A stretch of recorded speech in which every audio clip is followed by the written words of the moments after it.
Good evening and welcome to the Township of Woolwich Council meeting on Tuesday, June 18th, 2024. We're now live on YouTube and welcome everyone attending in person and everyone tuning into the live stream. I'm going to start with a roll call of council. I'm Mayor Johnson, present and chairing this meeting. Councillor Bryant. Present. Councillor Burgess. Present. Councillor Cadeau. Present.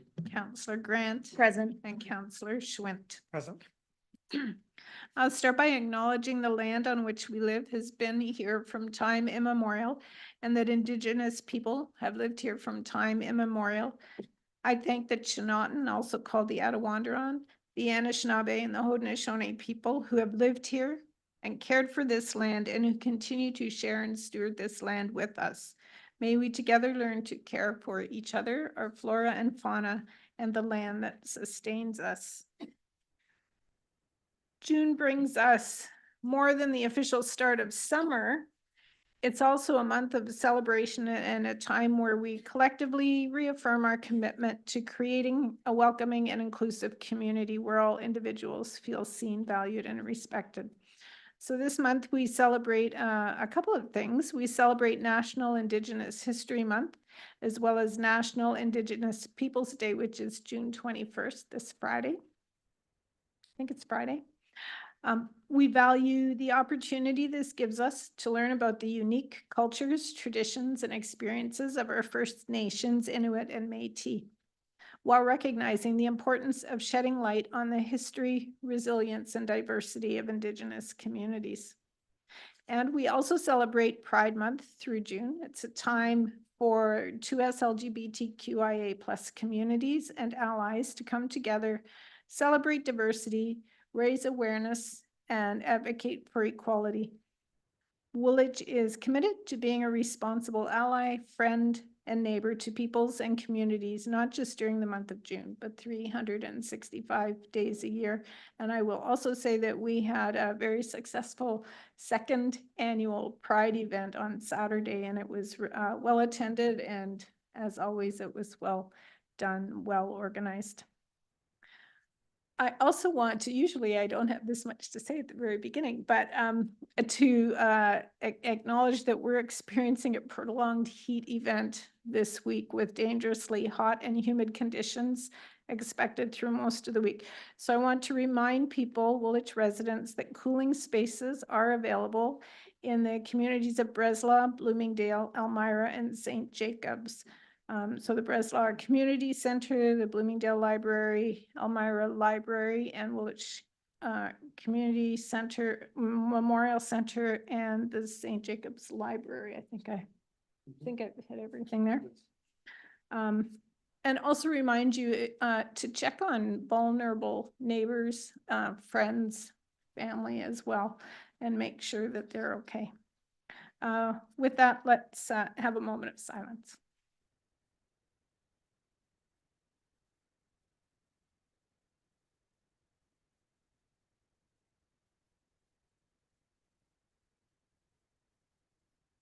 Thank you. Are there any moments of pecuniary interest? Are there any disclosures of pecuniary interest? Seeing none. Items to come forward from closed, we have none. We have minutes from May 14th, special council minutes from May 28th, and committee of the whole minutes from June 4th. Any concerns with those? I'll move her into seconder. Councillor Grant. Councillor Cadeau, all those in favor? That's carried. Thank you. So tonight, council is holding a public meeting under section 12 of the Development Charges Act. The purpose of the meeting is to give the public an opportunity to provide comments and make representations on the 2024 Development Charges Study. I declare the public meeting to be opened, and I will ask the township's consultant, Nancy Neal of Watson and Associates Economists Limited, to do a brief presentation. Good evening, Mayor Jansen, members of council. Thank you for the introduction. we have technically had our public meeting prior to this evening. This is a follow-up to that because of a couple of changes that are taking place. So this is technically the second public meeting that you're holding to give people the opportunity to see what will be coming forward in the next couple of weeks for your consideration of bylaw passage. So am I able to share my screen or? Yes, Yeah, okay. be able to.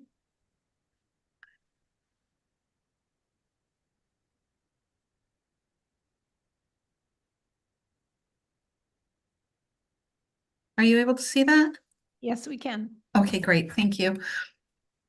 So just a bit of a background on the process to date.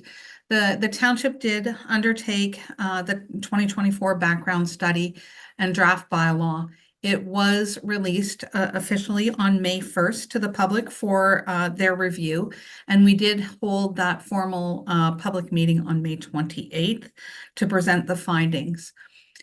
We also met on May 13th with key stakeholders from the development community to give them the opportunity to have time to ask questions of staff and myself, as well as to put formal responses in or questions in to us in time for the process before you consider the bylaw.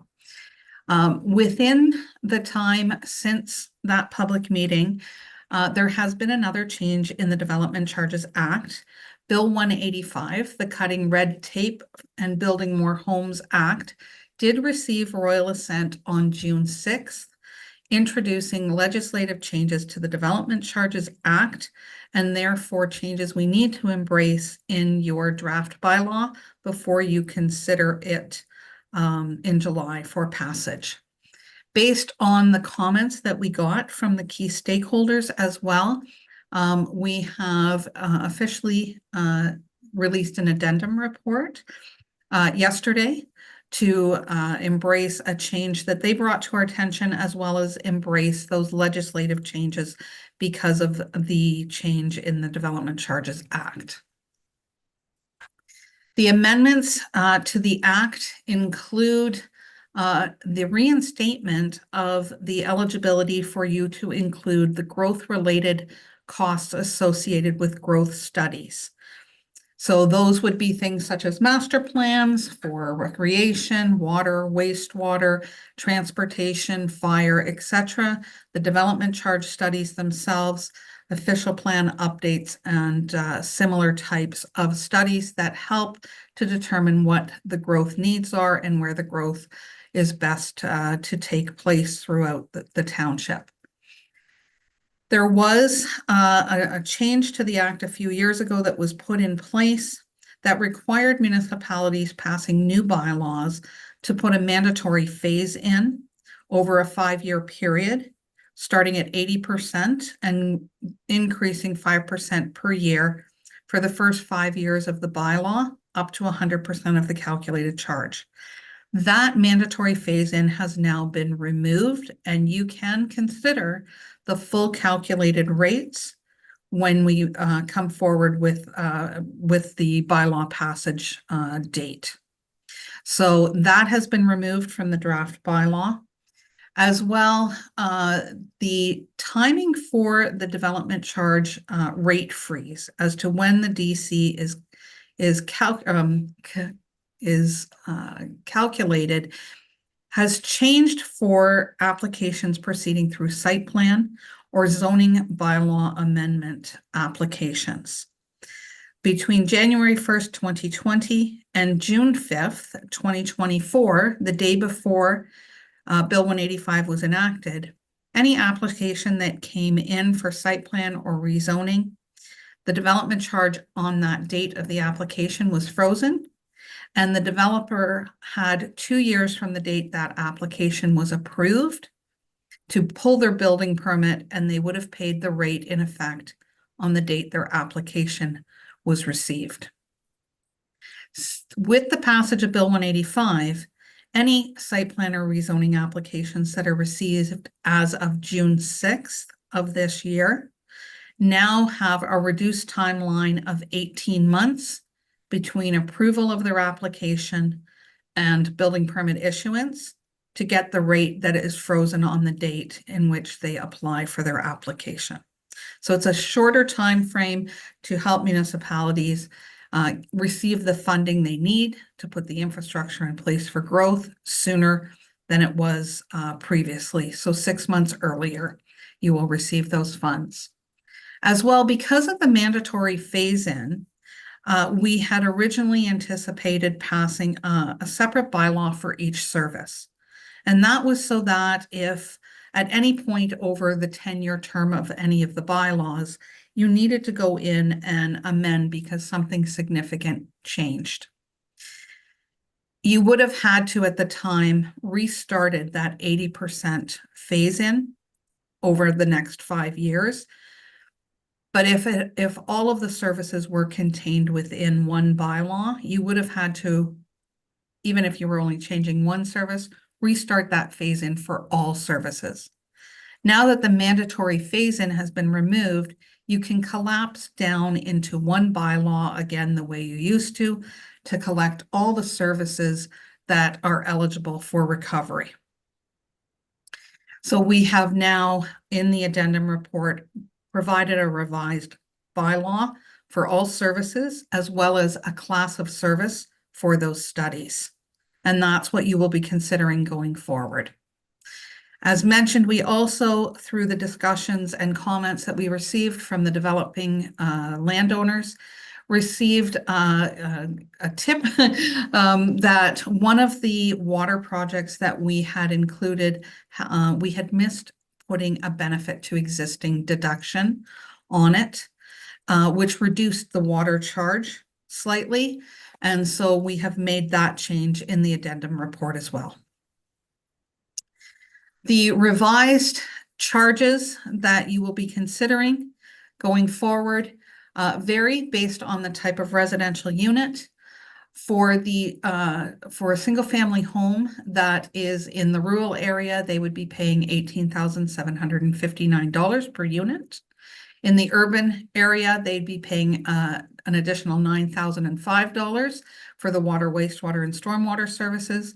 And in the Breslau sanitary servicing area, there's also a fee from the city of Kitchener that has to be recovered for their portion of the development charge. And so in that area, they would pay a total of $32,081. As you can see, the residential units for multiples, which are things such as townhouses, apartment units, and special dwelling units, such as a long-term care home or retirement home, are less for each of those units. And that's based on the average persons per unit in those types of units. On the non-residential side, again, there has been a change because we added in that class of services for the growth studies, and we reduced the water rate slightly. So the rural area would pay $5.49 per square foot. The urban area would pay an additional $3.47 for a total of $8.96 per square foot. And in the Breslau servicing area, they would pay a total of $11.48 per square foot. Those are the maximum charges that you can consider for passage of your bylaw.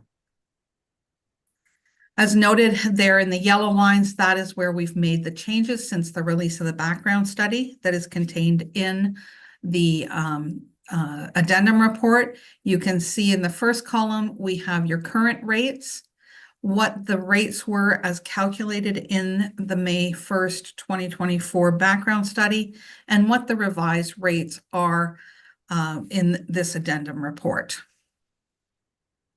We've done that as well for the non-residential to show you a comparison between your current rates and the change that took place since the background study was originally issued because of the water and the studies. Next steps, we are scheduled to be back for bylaw passage on July 2nd, where you'll be considering these rates. The effective date that is contained in there is the same date as passage. So unless you choose to enact the bylaw on a different date, it will become effective on July 2nd upon your passage. Notice of the bylaw then needs to take place within 20 days of that bylaw passage. And there is a 40-day appeal period that is available for people to appeal the bylaw to the Ontario Land Tribunal if they have concerns with it. And you have to have a development charge pamphlet made available on your website if there is no appeal within 60 days of that bylaw passage. That is my updated presentation, short and sweet tonight. I'd be happy to answer any questions that yourself or the public have. Thank you. Are there any questions from council? Councillor Schwint. Yeah, I'm sorry, I should have had this last meeting, but for the non-residential, are all commercial, industrial and agricultural buildings treated the same, or is there a differentiation between the three? Commercial, industrial, institutional, and primary are all treated the same. However, your bylaw does exempt bona fide farm uses. Anything else? Are there any unregistered participants? Clerk Smith? Thank you, Mayor Sean. So there's no one that has approached the clerks to register for this evening. And I don't believe anyone in the public gallery is here tonight for this meeting. I'll just double check. Is there anyone here that wants to speak to this? Okay. Seeing nothing, then we need a motion that the Council of the Township of Woolwich approves the development charges background study as amended. Determine that there are no further public meetings required on the matter and direct staff to bring the development charges bylaw forward as a consent item for council's consideration at the July 2nd, 2024 council meeting. I have a mover, Councillor Schwint, seconded by Councillor Bryant. All those in favor? And that's carried. Thank you.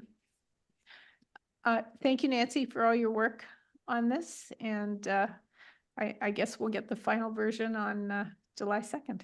Correct. Thanks very much. Have a good night.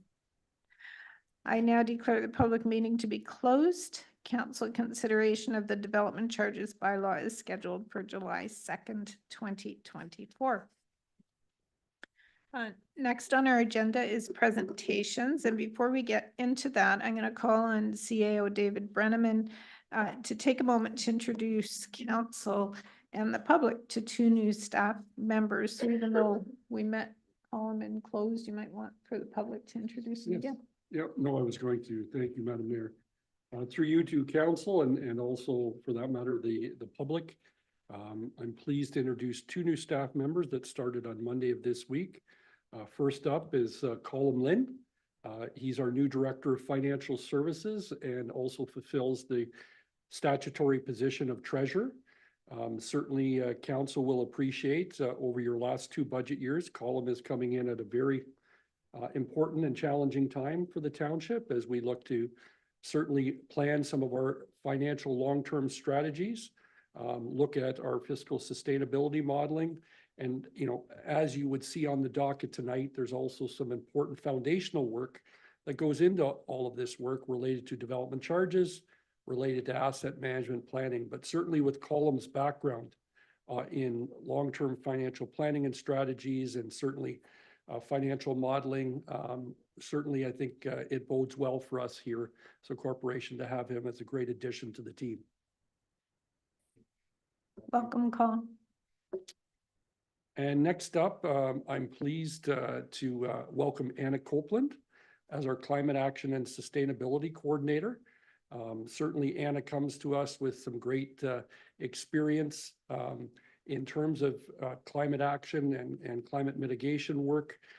And certainly, this is a brand new position, but certainly for many in the community, one that many have been advocating for in terms of the need to make sure that as previous councils have endorsed strategies with respect to reducing our carbon footprint 80% by 2050 and 50% by 2030.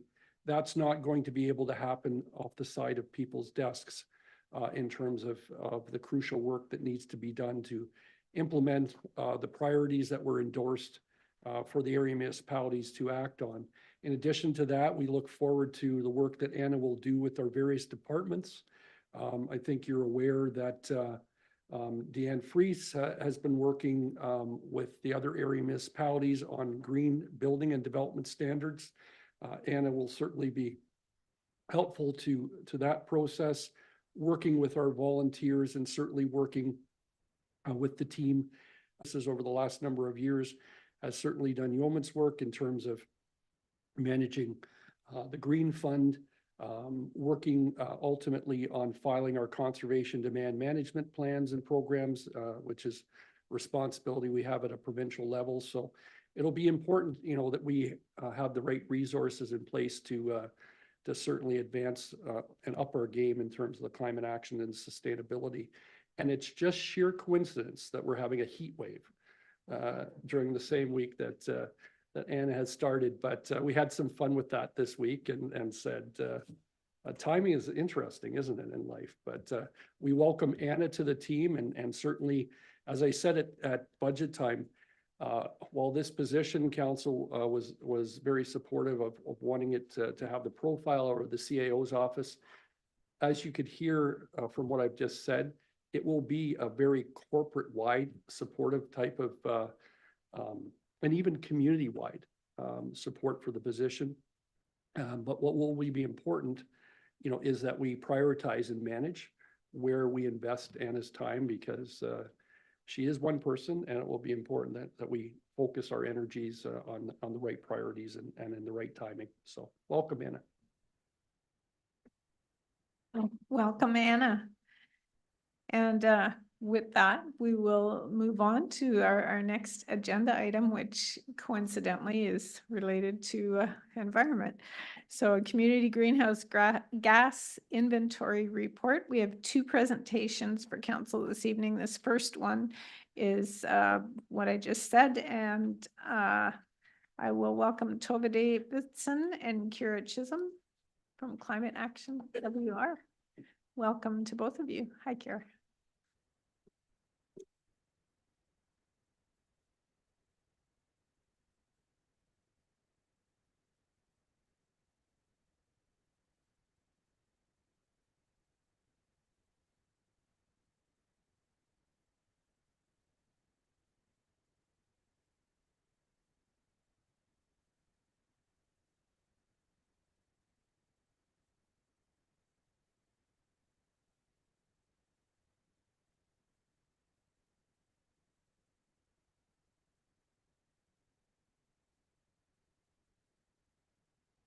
Anybody a singer? Sure. I will take this opportunity to say go Oilers go. Oh, yeah. What time is it? They haven't started yet. Okay.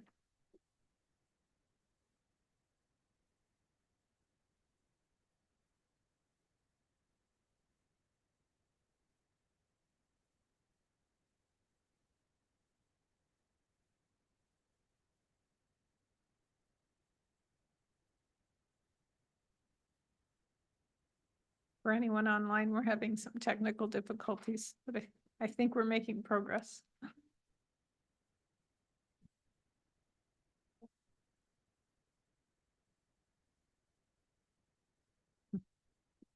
All right.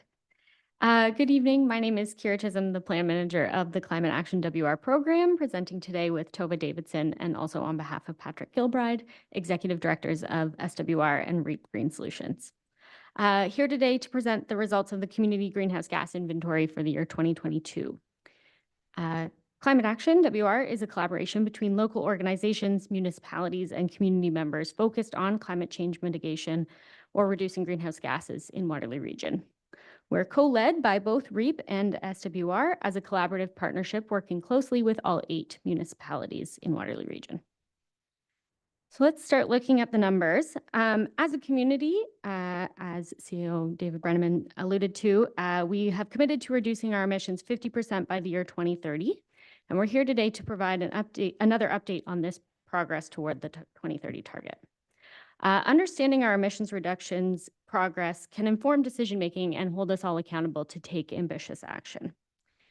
So in 2022, our community emissions were 12% less than the 2010 baseline.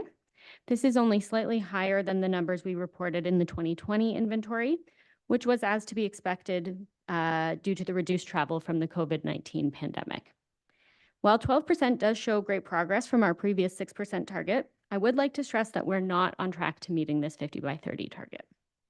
This target is important because we are in a crucial window of time to make changes in this decade as part of global efforts to keep warming limited to 1.5 degrees.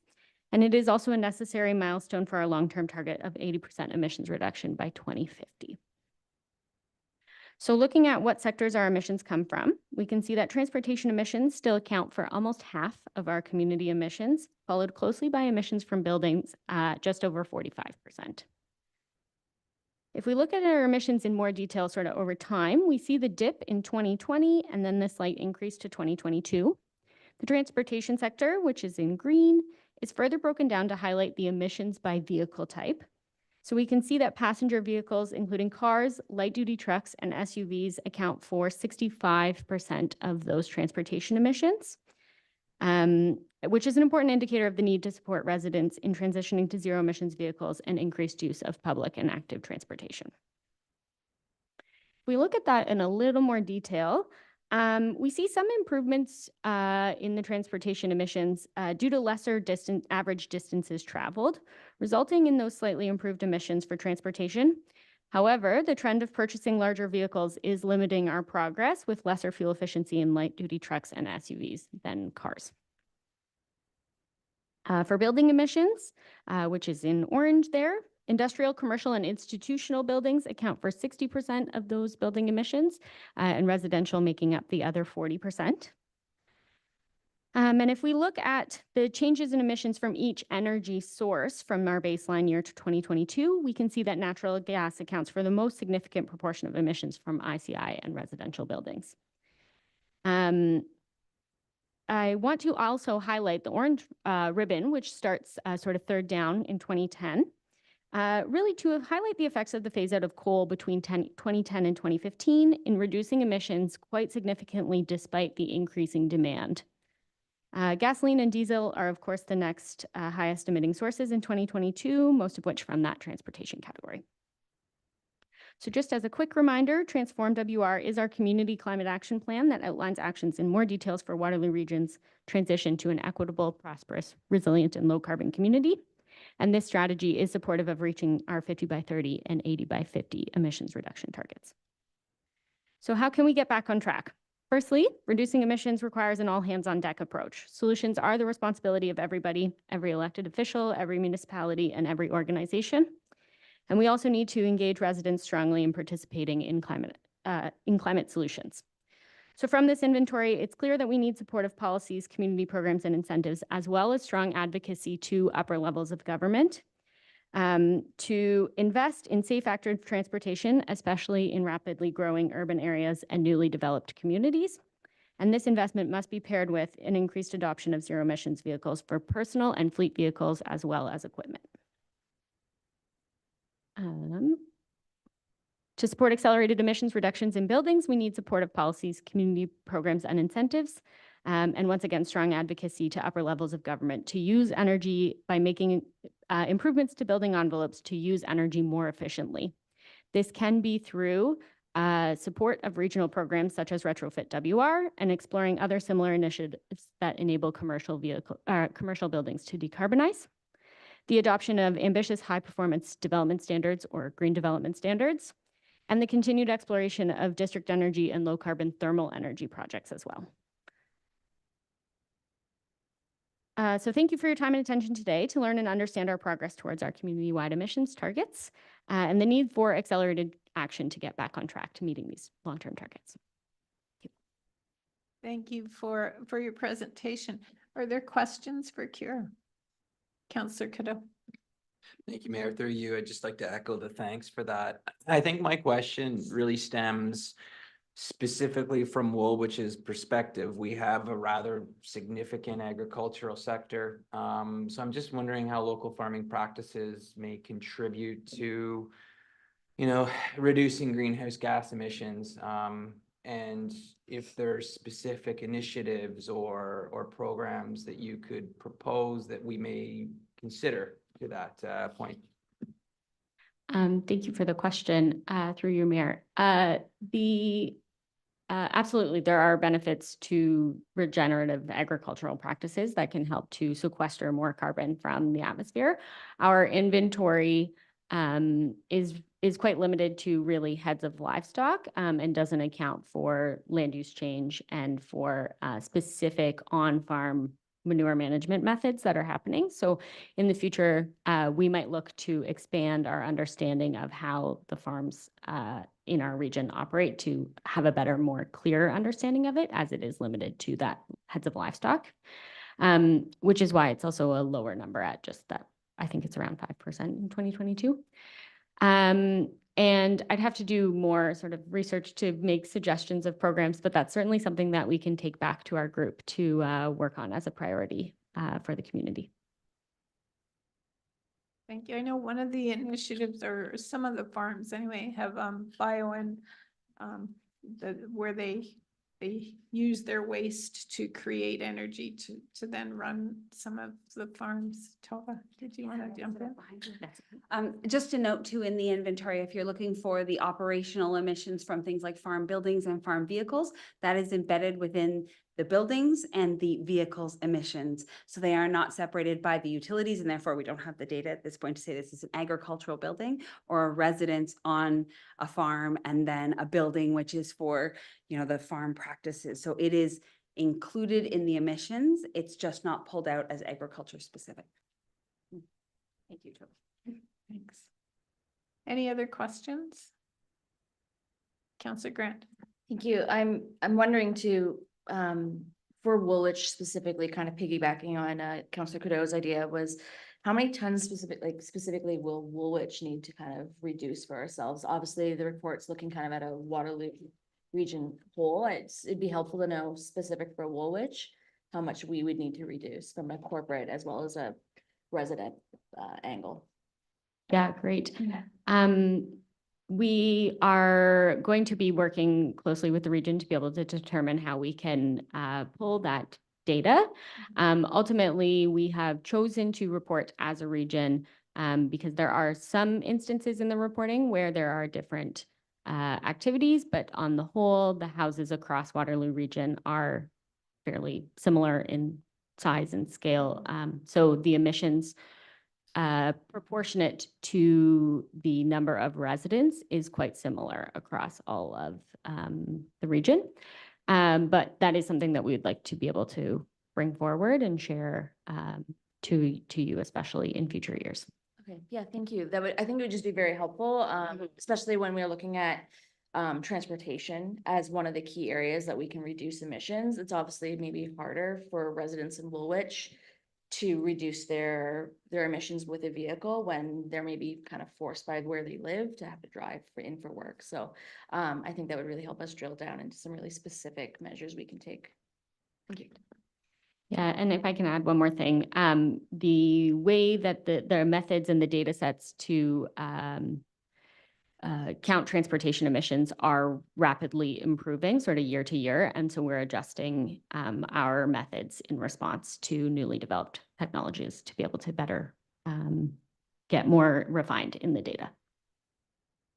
And do I have it right that your data is pulled from like use gasoline at the pump sort of thing, and natural gas to the homes versus electricity? Is that how you get your stats? There is some approximation work based on sort of on Ontario data to be matching gasoline sales data to average distances traveled. There's quite a bit of work to do approximations. Inventories are not precise because we don't know exactly how many emissions are exactly how far someone's driving. But again, those data sets are matched with sort of numbers of cars registered on the road. I'm not the data person myself, but it is a number of data sets that get brought together following an international data protocol to approximate, especially the transportation. For the natural gas consumption and the electricity in homes, that does come straight from the utilities. So those ones are pretty precise. So when we're trying to get our, see if I get them right, 80 by 30, 50. 80 by 50. 80 by, we're trying to meet our targets. Can we really, at this point, parse out whether we here are doing a good job or not? Like, how can we do that? Yeah, so certainly we would see, that's why it's a number of data sets that sort of confirm against gasoline sales data, against diesel sales data, all of that, to understand if those approximations are still reflective of the community. Again, looking to improve that with the more and more data that's coming online, especially through a partnership called the Clean Air Partnership, to be able to support municipalities to get clear on what emissions are actually coming from the transportation sector. It would be nice for us, if we're doing all this work, to be able to have a way to actually measure what we're doing as our part. Yes, yeah, absolutely. Yeah. Yeah, just another thing to note in that the Transform WR strategy, there are a number of actions that are municipally owned and held, but none of them are held by one municipality alone, which is one of the reasons the decision was made to report as a region. So for example, if we're looking at transportation infrastructure, we're looking for the municipalities to work together. When we think about public transportation, of course, it doesn't sit in the hands of this council. So there's a partnership sort of mindset for how do we implement. The point about getting specific data for specific communities is well heard and something we've actually talked about, and to be able to parse that out. The other thing is I would encourage council, staff, people listening, citizens, to take a look at the action dashboard, which actually has the list of every single action that's supposed to be undertaken, who owns it, what is the progress on that action. And while that isn't tied to specific numbers, it's tied to action of implementation. And we had a technical pathway created in the Transform WR strategy to show these technical changes, those 78 actions. Those 78 actions, if we were to implement them, it would take us to X standing. So as a note to take a look at that as well. So we're looking at both data and implementation action as 2 points of reference for our progress. Okay, thank you. Anything else for Kira, Tova? Thank you very much for presenting tonight, and good to see you again. I know we'll see more of each other. Yeah, thank you.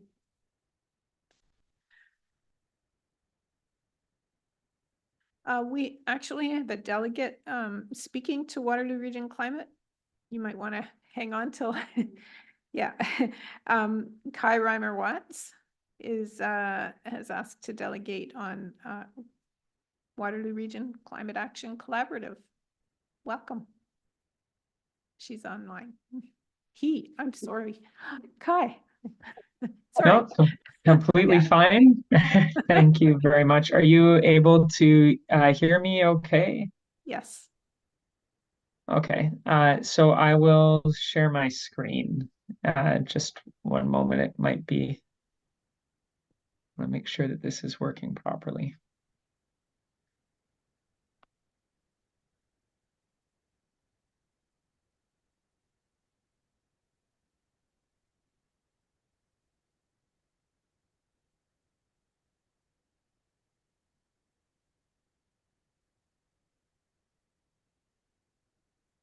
Okay, hopefully you're able to see the We can. slideshow. Yes, we can. Okay, so thank you very much, Mayor Shantz and Council, for the opportunity to speak today. And I just want to extend a thank you as well to both Tova and Kira with Climate Action WR. I wish I could be there in person right now, but I have been following some of their presentations and just want to extend my support for this important work to hold us all accountable to moving forward. So my name is Kyra Watts. I'm speaking as a concerned citizen, a member of the Waterloo Region Climate Collaborative, Faith Climate Justice Waterloo Region, and a resident of Kitchener. I should mention, while I live in Kitchener now, I grew up in Breslau in Woolwich Township. So I have many fond memories of a childhood exploring the countryside there. And I'm a graduate of the Master of Climate Change program at UW, and currently a PhD candidate in community psychology at Wilfrid Laurier. And most of my work focuses on climate communications. So I just want to draw attention to where we are today. One news headline out of many that we could pull from. We truly are facing an unprecedented global climate crisis with rapidly increasing temperatures and disruptions to our climate system worldwide. Here in Southern Ontario, we're in the midst of a massive heat wave that's spread out over Eastern Canada and the US, where the humidex, we could hit 45 degrees C as this shows, which is absolutely surreal. This puts many people's lives and livelihoods at risk, as well as animals in nature. Wildfire season is already underway, and it's only mid-June. We have months more of likely higher temperatures ahead, and this is happening due to global greenhouse gas pollution, due to human activities like burning fossil fuels, and it's a threat to us all. So I know that this council understands this. In 2019, Woolwich declared a climate emergency alongside other regional councils. And this recognizes the real threat that climate change poses to our shared futures. And that includes especially for young people and future generations. So there is a clear urgency for action now. So this was the commitment made back in 2021, and it was made alongside 7 other area municipalities and the region that passed support for the Transform WR Climate Action Strategy and the 50 by 30 target to strive towards. And I, of course, many of us appreciate these commitments. And in particular, for Woolwich to dedicate some starting funds from the levy to support implementation of actions within the Transform WR strategy. And so, of course, now we are at the point of conversation of how do we follow through on these commitments, especially as the 2030 target is approaching fast. And as Climate Action WR just shared, we're not on track to meet 50 by 30. But I don't want this to come across as a hopeless situation. There are many municipalities taking bold action, driving down emissions and improving quality of life. And so strong leadership can turn this trajectory around. And it can do so in a way that helps both reduce emissions and increase our economic competitiveness as a region, and of course, the well-being of our residents. So the call to action that we at the Climate Collaborative want to draw attention to is to see Woolwich Council implement all actions that have been committed to through the Transform WR strategy identified by staff, and especially prioritizing those with the highest emissions reduction potential, and to dedicate the necessary resources, including staff time, to work towards implementation of bold actions in our community with our group's support.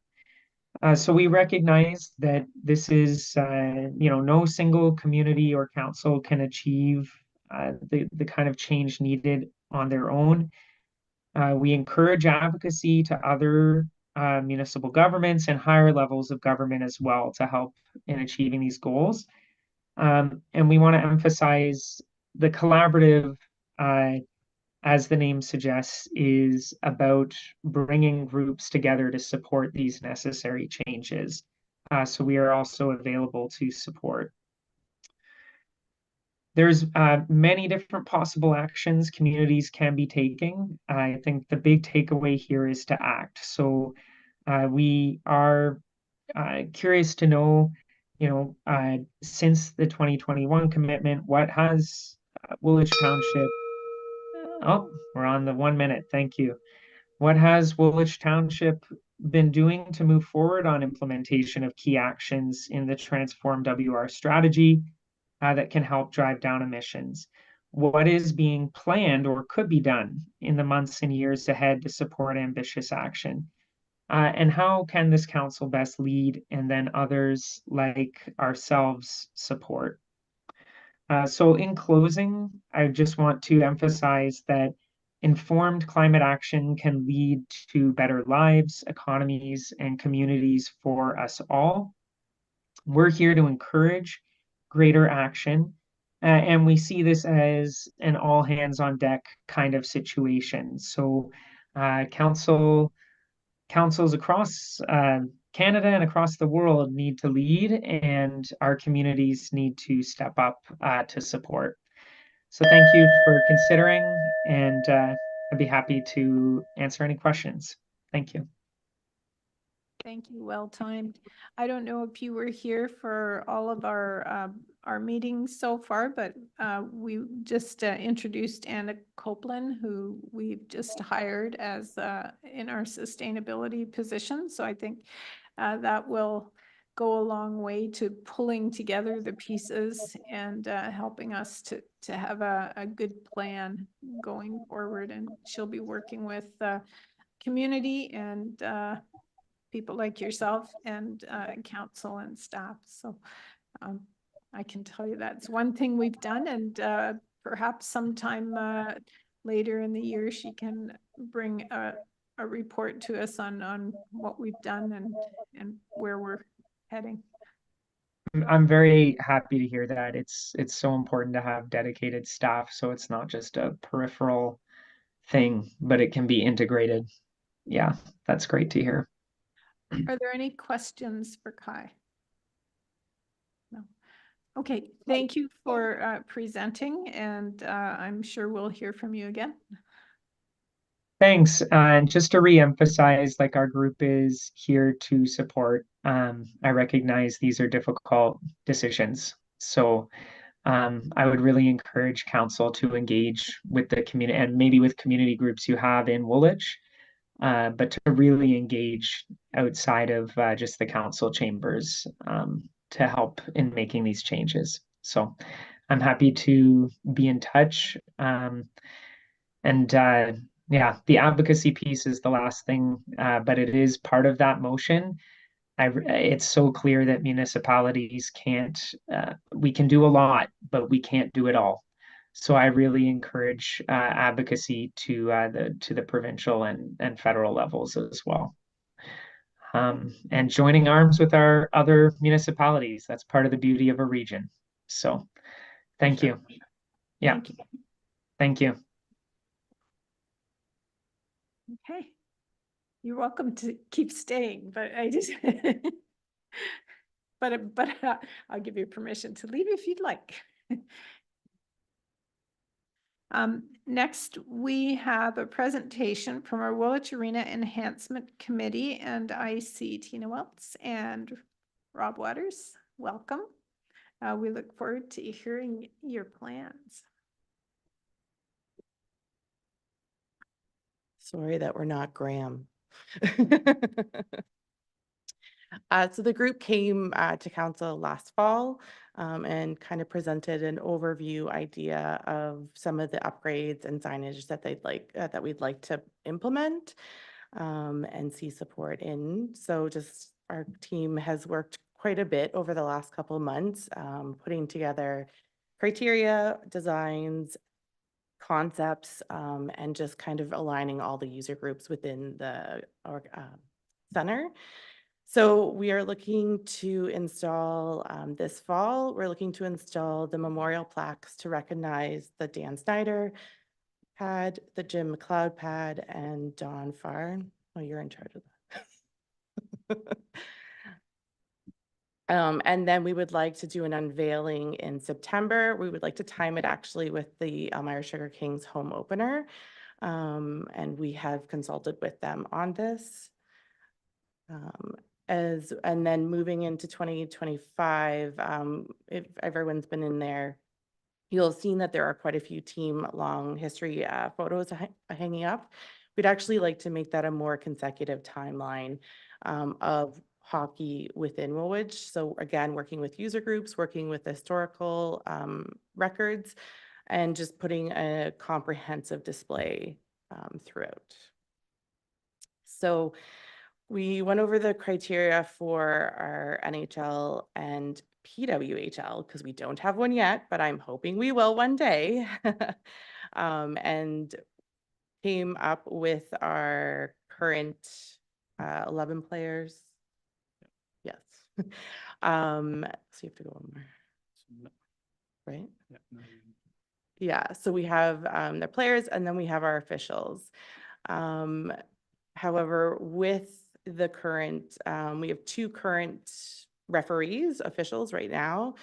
We would like to physically recognize them at the event, but actually not erect their banner until retirement so that we can put all their stats and all their accomplishments on their banner. We will make another part in the arena to recognize any current players so that they do have a small recognition until we can put their banner up. So this is the banner design. So it will be a high level. It'll recognize the teams they've played with, if they've done an international. We are working with the players and officials to identify which team and photo they'd like to have on there and which number they would like to have raised.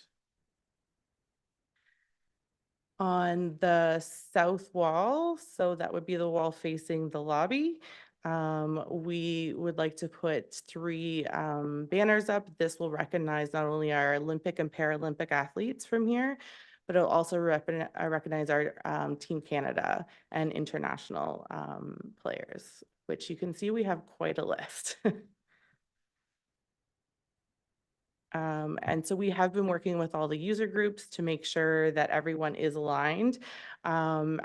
Right now, we have had those discussions and everyone understands and is aligned with the process moving forward. I do have a walkthrough later this week with one of the user groups just to physically show them and make sure they understand where their banners are going, but everyone supports the movement forward. So the cost of the banners, we would have the 11 NHL banners with the 3 international banners. Our committee is committed to raising 25 to 50% of the banner costs. We have put together, so we've taken one of our historical logos and we have developed a more modern, fresh feel on it. And we will be including this on merchandise that will be available for sale. And working with our user groups to also increase sales on that. So then what we're looking to do this year is our plaques for the 3 main areas, the banners, and then we will be working with user groups, historical, to work on the corner memorabilia cabinet to make sure that it's a better representation of all of hockey in Woolwich Township. That is it. Any questions? Questions? Counselor Schwinn. Appreciate the update, all the time you spend on, you can see Rob on the ice, so I hope you're not spending all your time at meetings now. One question I have is very focused on the Woolwich Memorial Center. Did your group consider the St. Jacobs Arena at all, or how we could have a more township wide or in more inclusive approach? Yeah, I'd say we've started with this, with the Snyder, and doing the little things like recognizing the people like Don Farr, Dan Snyder. there, and then the NHL. We're certainly open to work with the other user groups, whether it be McLeod or St. Jacobs Arenas. But yeah, I think there's a lot of history there, and we're working also with the Parks and Rec Department to try to make sure all the ideas are coming together. So we are talking to all the user groups right now. So it's a good suggestion. There's probably some good updates or things that we could mimic at, say, St. Jacobs Arena, which is kind of bland right now, that we could take to there as well.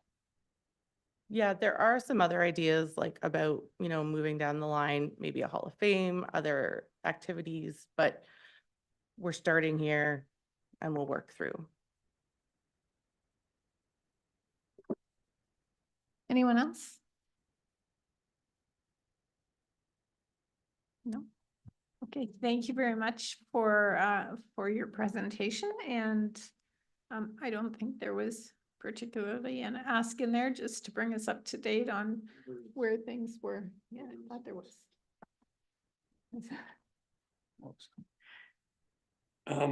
Through you, Madam Mayor, to council.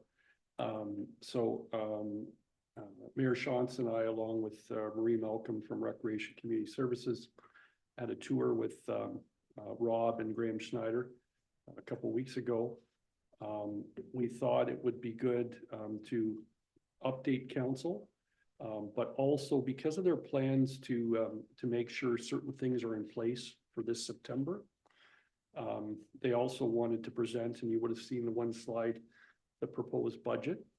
You noted there that they committed to raise anywhere from 25 to 50% of the cost. I didn't do the quick math there, but I think when we were on the tour, it was maybe as much as $10,000, or am that on the high side? Yeah, that's on the high side. The first round of the plaques and the banners is closer to 5. So closer to $5,000. So council would, whether council is prepared to support collaborating and cost sharing on anywhere between, I guess, 75 to 50%, depending on their fundraising efforts. So that is an ask that the group is making. I can advise that, this, while this is not an amount that would have been budgeted, certainly council has an opportunity, because this is a special one-time type of project, certainly to use contingency funding to be able to do this sort of thing, because it's not an ongoing operational. That I think that is the ask of the group is, would you collaborate and cost share? And depending on the fundraising side, that could be anywhere from a 50% split to a 75-25 split.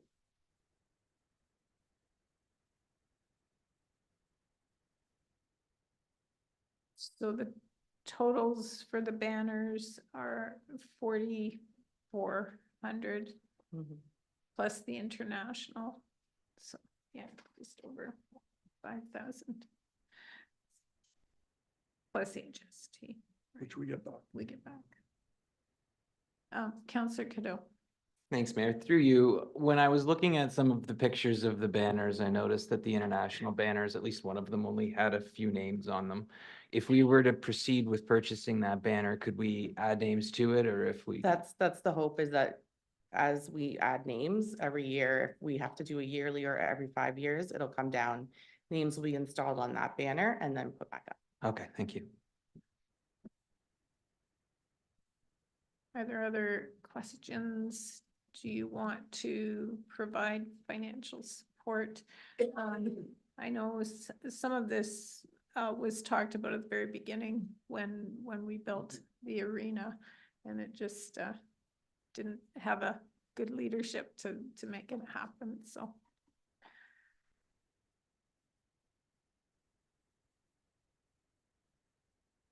Pondering, Councillor Schwint.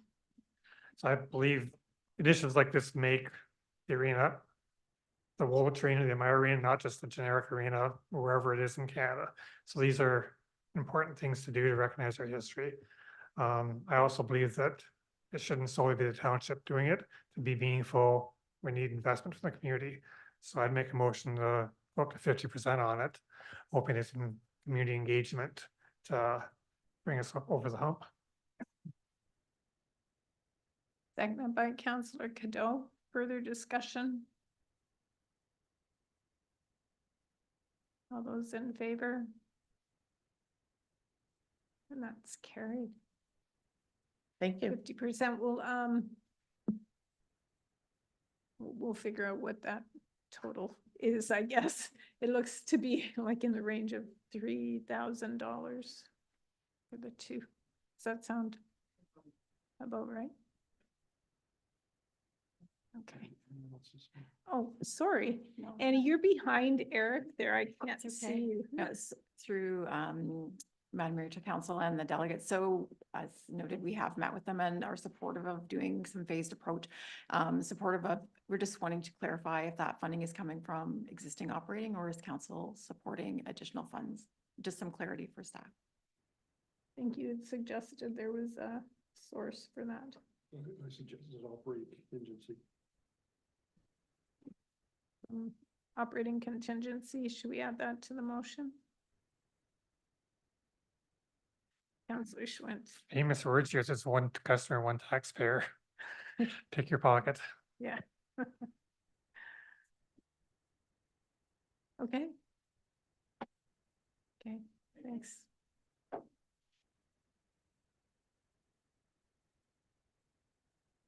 Okay, we have no further delegations, no unfinished business. We have on the consent agenda, 1 item for approval and 3 items for information and public notice. Does anyone want to pull any of the items from the consent agenda? Someone want to move the consent agenda? Councillor Grant, seconded by Councillor Cadeau. All those in favor? And that's carried. Thank you.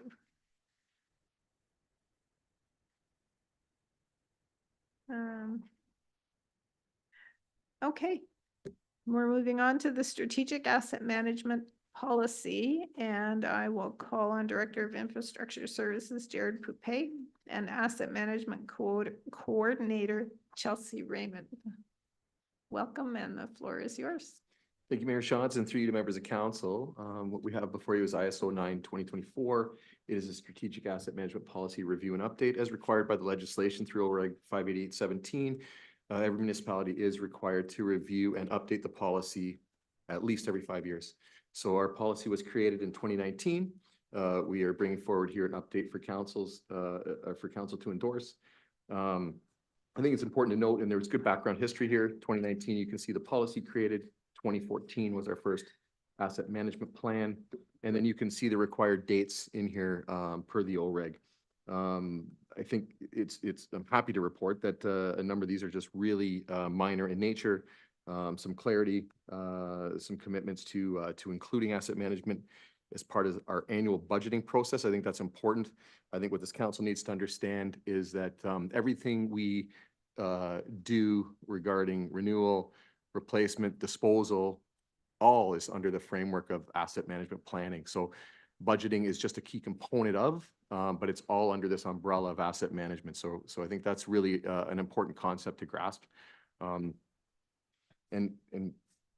Sorry, I apologize. I didn't introduce Ms. Raymond, but she is our asset management coordinator for the Township of Woolwich, our sole resource regarding asset management. So with Chelsea's guidance, she then works with all of the departments, and she has done incredible work with our consultant, Mr. Baldessari, who you will meet shortly, to create the plan that we'll be talking about in the next report here. But first and foremost, I think in order of operations, we need endorsement from council on the policy, and then we will move into discussions about the plan. So with that, Chelsea or myself would be happy to try to answer any questions council may have. Are there questions on the policy?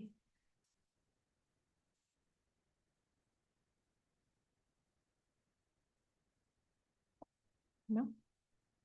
We'll jump right into the plan then, I guess. No? Yeah. Is there a motion to approve the policy? Councillor Cadeau, Councillor Grant, all those in favor? And that's carried. Thanks. So the asset management plan, I will again call on Mr. Poupey and Ms. Raymond and also David Baldessara of GM Blue Plan Engineering to talk about the asset management plan. Thank you, Mayor Johnson, through you to council. IS 10/2024 is the asset management plan for 2024 for the Township of Woolwich. Incredible undertaking here. 2022 was legislated to provide our core assets, which we had done with some help from Mr. Baldessara and internal staff for compliance. Unfortunately, we did miss the deadline for reporting, and we did experience the consequences of that with respect to the OCF reduction funding. That has turned around. We are now following along the timelines as legislated per OREG 58817. And a fascinating process, I will say, to start with is to look at what you own, what you know, what you don't know, gaps in the data, condition rating. So in a nutshell, and there's lots to unpack here, and Mr. Baldessara will have a presentation for the public, but we are seeking council's endorsement of the plan as is. I think it's important to note this is a snapshot in time with the best information available. Plan will always evolve. It's a living document. I think it's very important, and I really enjoyed, if I can, read off the cover page of the plan. It's a living document providing an overview of municipal asset condition, planned life cycle activities, and current service levels to manage assets in a way that aims to balance risk, cost, and service delivery for its customers. I think that sums up very nicely all encompassing of what this entails. There's a lot to this, obviously, but that's a nice summation, I think, of what you're trying to accomplish, and with the focus on customer service delivery. I think it's also important to note that these plans shouldn't be looked at as looking backwards. I think we always need to be looking forwards. Another piece of this is I don't want this to be a daunting task with respect to the financial piece. That was not a legislative requirement of this plan. We did provide information for council to give, again, a snapshot in time. There's a lot more work to be done between now and July 1st of 2025, when we do need to come up with defined levels of service as an organization and a financial plan to make this a sustainable levels of service plan, essentially. So lots of work to happen between now and then. Stay tuned for that. And I think council will hear more and more asset management speak, condition rating, how we're dealing with that sort of thing, and then resourcing appropriately to be able to do what we're required to do. So I think, again, without further ado, I'd like to hand it over to Mr. Baldessara from it's GEI Engineering now, formerly GM Blue Plan Engineering. So with that, that's okay. Thank you so much. And yeah, so I'm David Baldessara. I work in the asset management group at the GM Blue Plan Engineering. We're now called, as Jared mentioned, GEI. So you may see either of those names for now. And so a word about the regulation. So the regulation is the driver for the development of this asset management plan and the policy, which was just tabled earlier. And so there are 4 key milestones to the regulation. The first being the development of a policy. And then the next 3 dealing with the development of asset management plans that come in on a phased approach. And so the phases, in 2022, the township developed its core asset management plan. So core assets are defined as water, wastewater, stormwater, roads, and bridges. And the supplement to that is this asset management.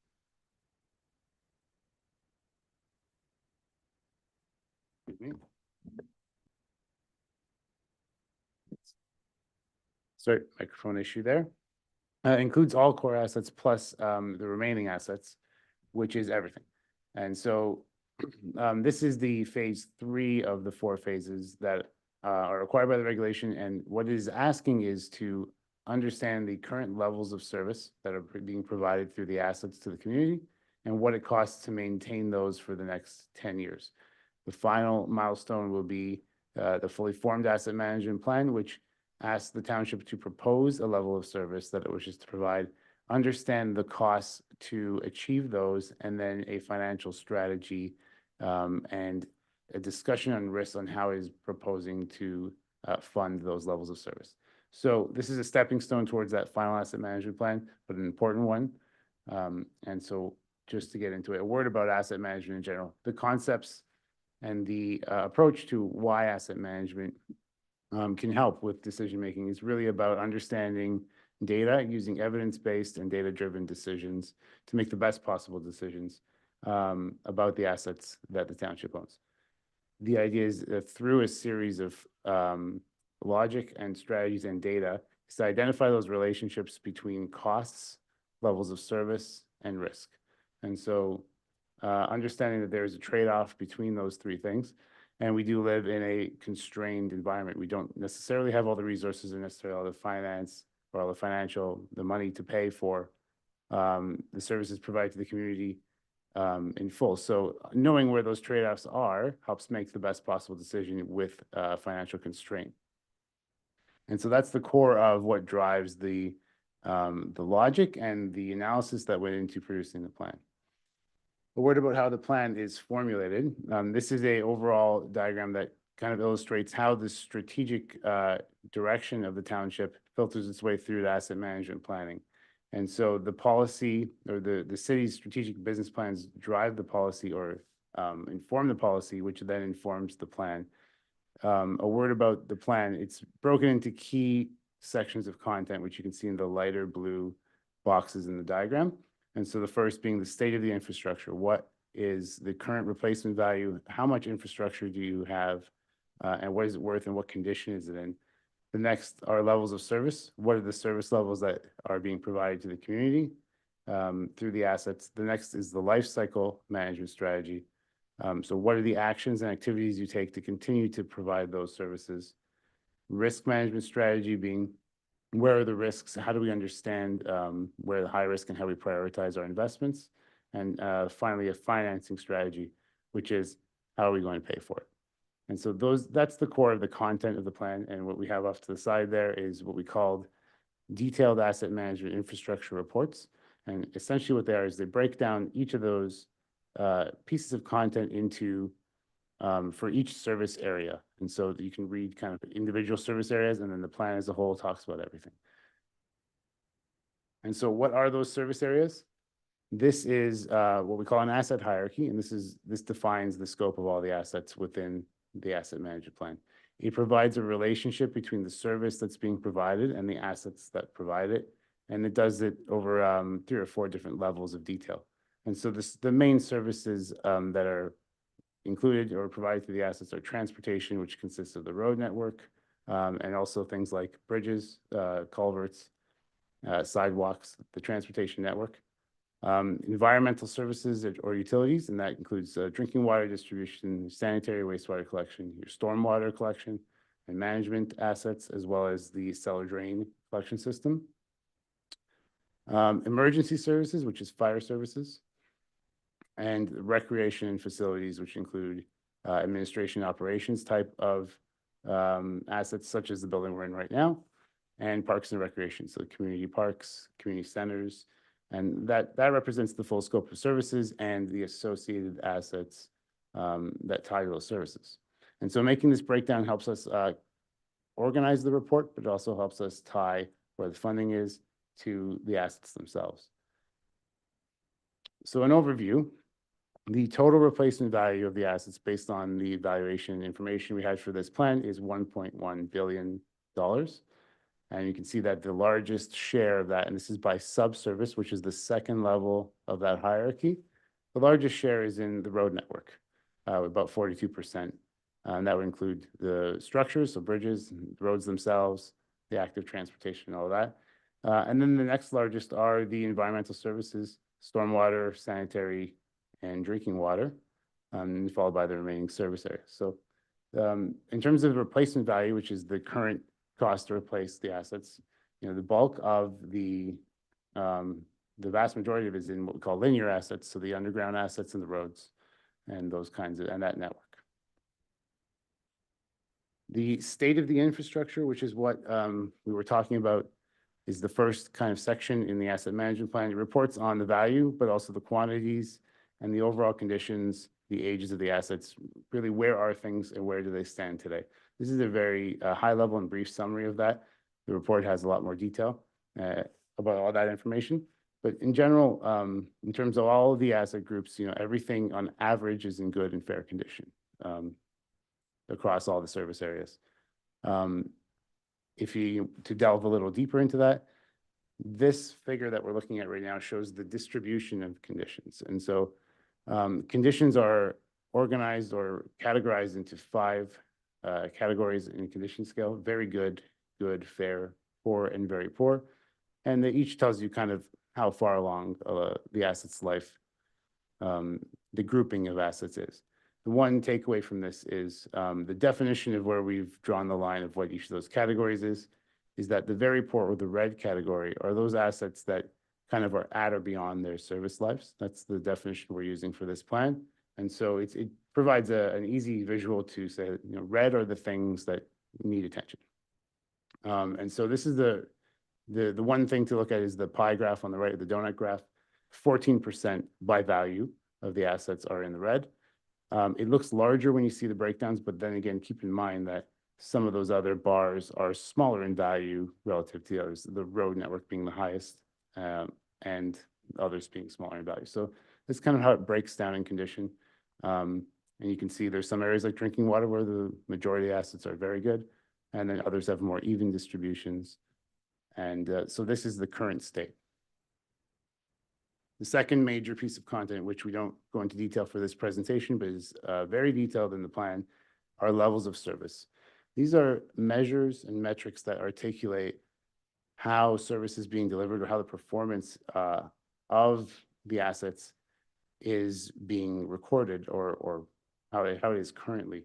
And so they're set up in such a way to, again, have that line of sight, like how we talked about with the plan or how I spoke about earlier, to tie the strategic objectives of the township to the things you would measure to understand if you're achieving those objectives. And so the idea behind levels of service is to decide on metrics that are tied to decision-making that tell you really something that you need to know about how the assets are doing to help make a decision. And so there are 2 types or main types. First is customer focused. Those are typically more qualitative. They describe the services and how the township is doing. The second are what we call technical levels of service. Those are numbers, more quantitative. They're things that can be measured. And the idea is selecting measures that if you look at the number, you understand where you are and if you need to raise that, or if you'd like to raise that or lower that. And that, again, plays into how things are doing today. It helps us understand what is the cost to maintain those service levels today, but then also to set what our proposed level of service will be. That would be for the township's next asset management plan. And so there's an entire framework and several metrics for each service area that are detailed in the plan.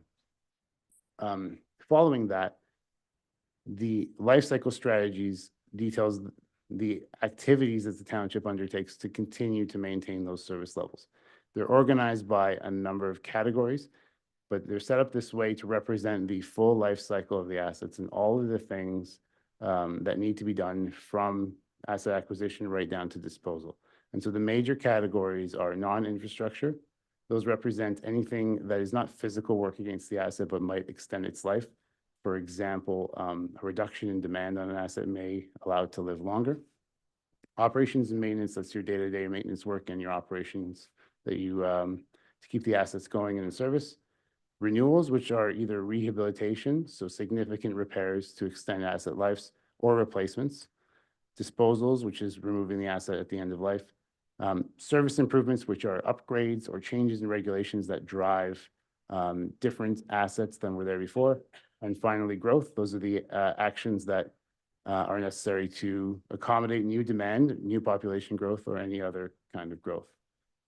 And so that would represent the full suite of activities that an asset may experience, or a group of assets may experience over their life.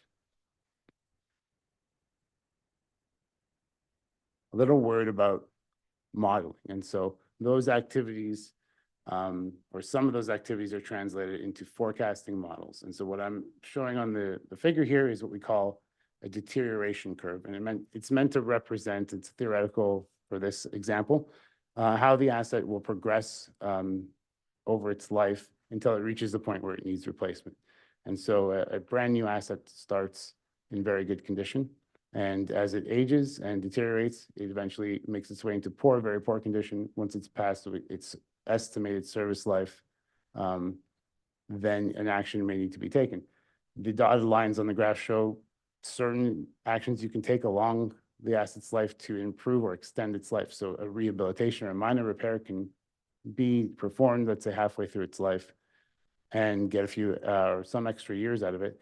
And at the end of its life, we may replace the asset where you see the large vertical line there, and we start the life cycle over again. And so mathematical models like this that are based on best practices that are using asset data allow us to forecast and project asset needs into the future so we can understand long-term what the needs are going to be. And that's the core of some of the analysis that was done to develop the future numbers.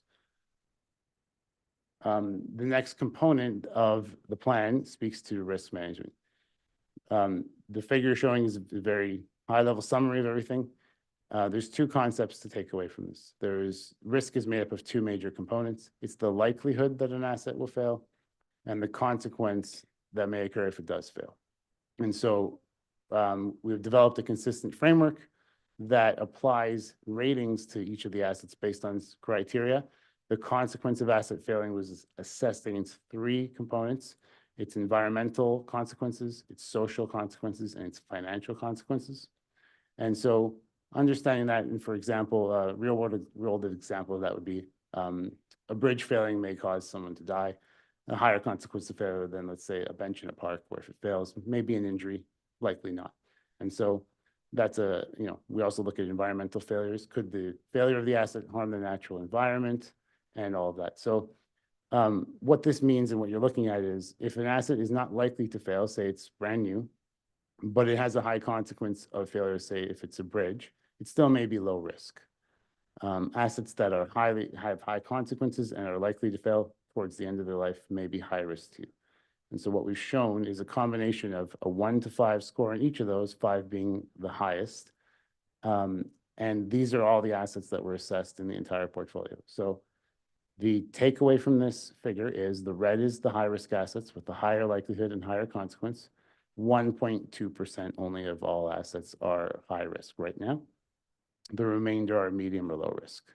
And so that's based on the assessment and the frameworks that were done is what the AMP has found. So taking all of that information, those three strategies, the life cycle, levels of service, and risk, we were able to model a few scenarios on what might happen over the next 10 years, or actually we looked at 25 years for this plan. Just a note, the regulation requires a 10-year projection, and we've gone further, we've gone to 25, so a longer term. So the two scenarios that we looked at were simply, what is it going to cost to maintain the current levels of service that you're providing for the next 25 years? The second is what we call a backlog analysis. That is kind of an idealistic or a theoretical analysis. What if we had all the money in the world to do everything when we think it needs to be done? What would that cost us? And so for both scenarios, we are inputting a target performance that we'd like to see, and we're understanding what does it cost for that. And so we're going to compare and contrast those two scenarios kind of as if you can think of them like goalposts, maintaining a current level of services. What are you providing today? Continuing that forward. And then the backlog is the idealistic, where could you be? So by doing that, we're going to show some numbers in a couple of slides, but that builds into the financial strategy. So all of those assets, all of the service areas that we looked at, we've separated them into two groups to tie them to the funding sources. And so there's rate funded assets, which are the drinking water and sanitary wastewater collection assets. And then the remainder are tax funded.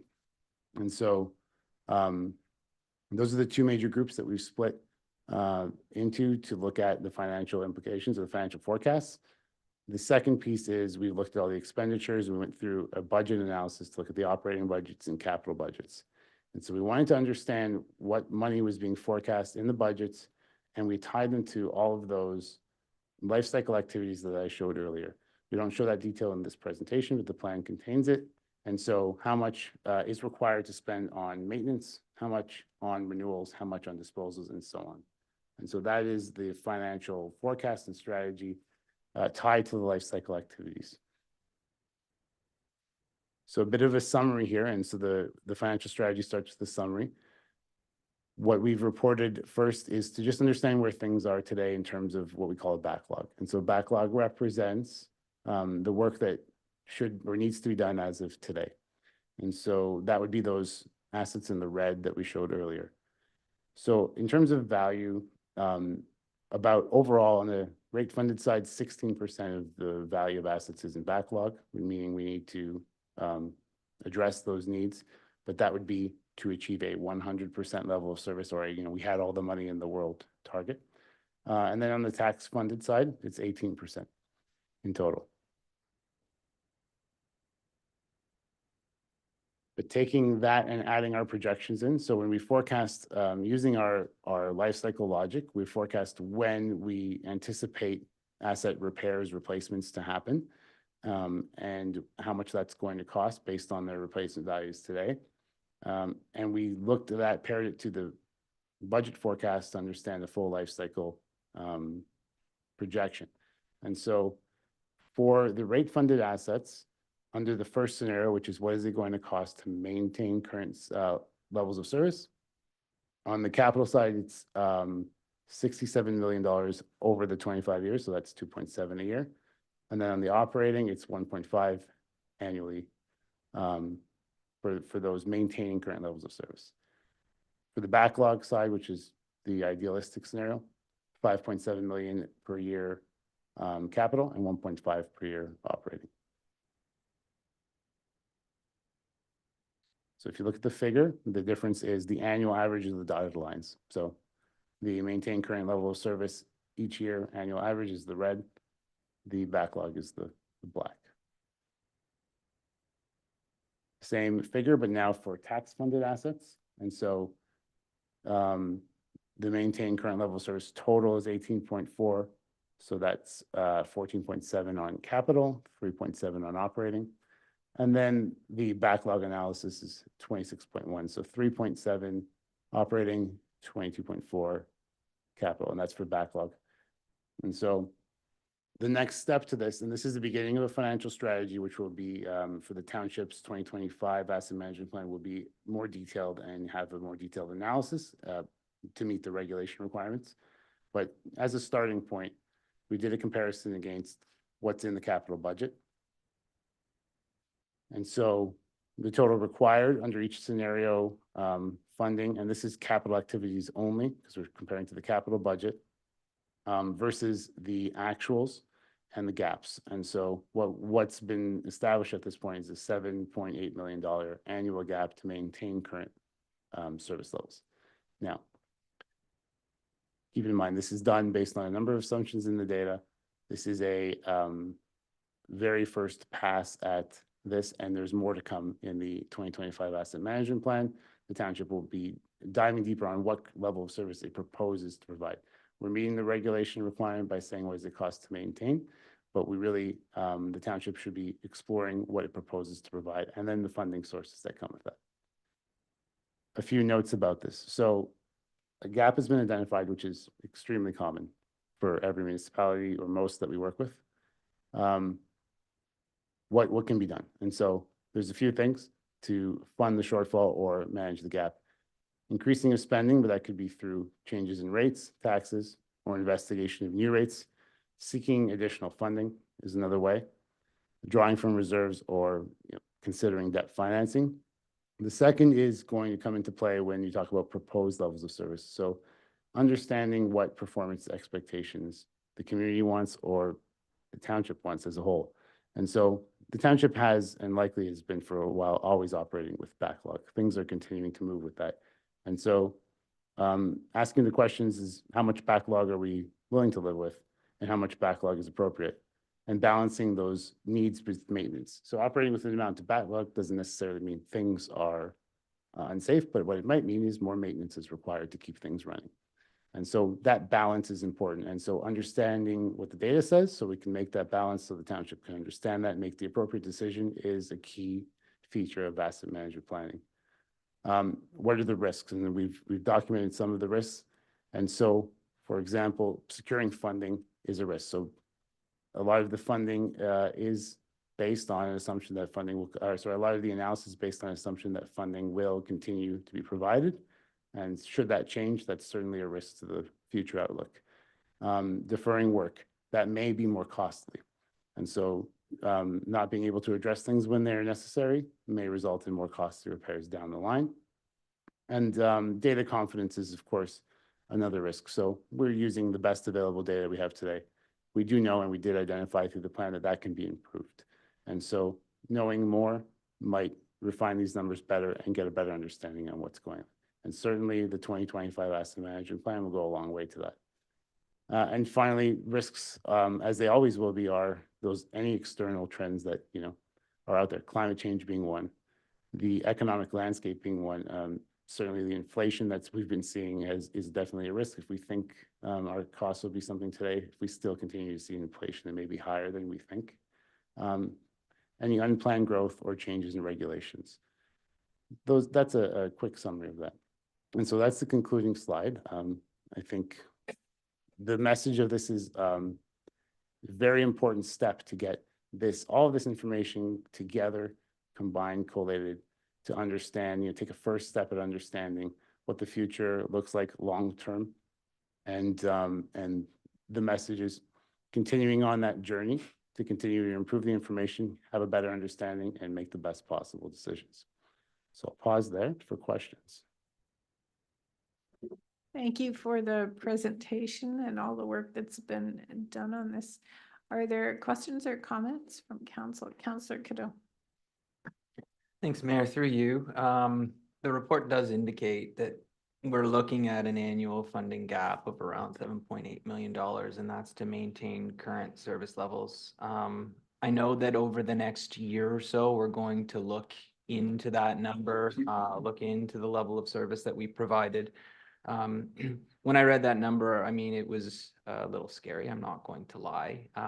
So I'm wondering if you can provide some context into the 7.8 million to maintain current service levels. What does that actually mean? Is that like a hard number? I know that you had mentioned that a lot of this has to do with certain assumptions that we make around the data.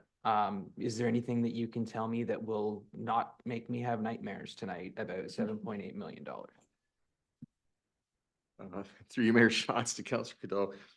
It's a difficult question to answer because, again, I think it's important to understand this is a snapshot in time based on what we think the levels of service are. Whether that's appropriate or not is yet to be determined. I would say that a lot of our assets are age-based degradation. So we just assume a life cycle. We've assumed they've been installed perfectly and that it's going to degrade consistently. Well, we know that's not real always. We have water mains that have only made 40 years. We have some water mains that last 70 years, right? So I think there's a lot of assumptions into this. The other piece of this is that we have never done a long-term capital forecast either. So typically Woolwich has operated on a 1 year with a 4-year forecast. We call it a 5-year plan. The regulation is going to require us to do a 10-year plan, and that's important.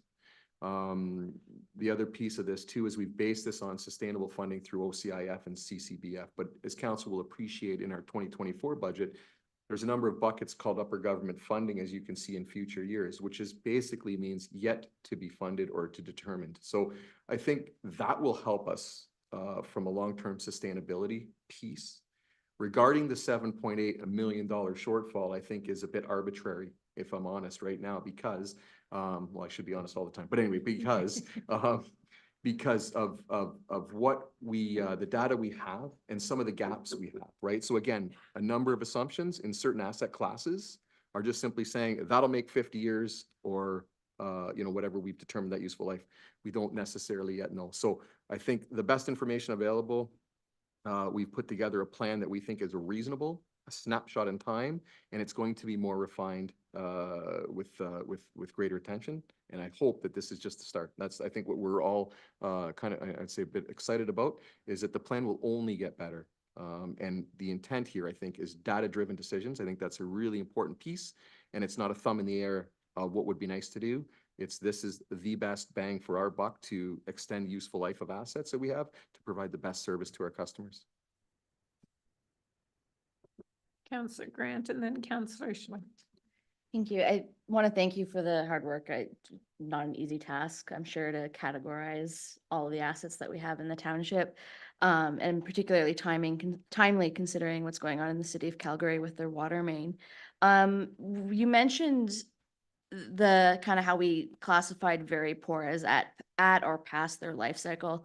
But I'm wondering if you could give us a little more context around fair to poor as well, and how those are kind of classified, just as we obviously know our kind of backlog of what's very poor, but knowing how much is coming down the pipe, so to speak, at the poor or fair end, and how we classify that would be helpful as well. Through your Mayor Shantz. Yeah, so what is defined as fair and poor, it varies from asset to asset.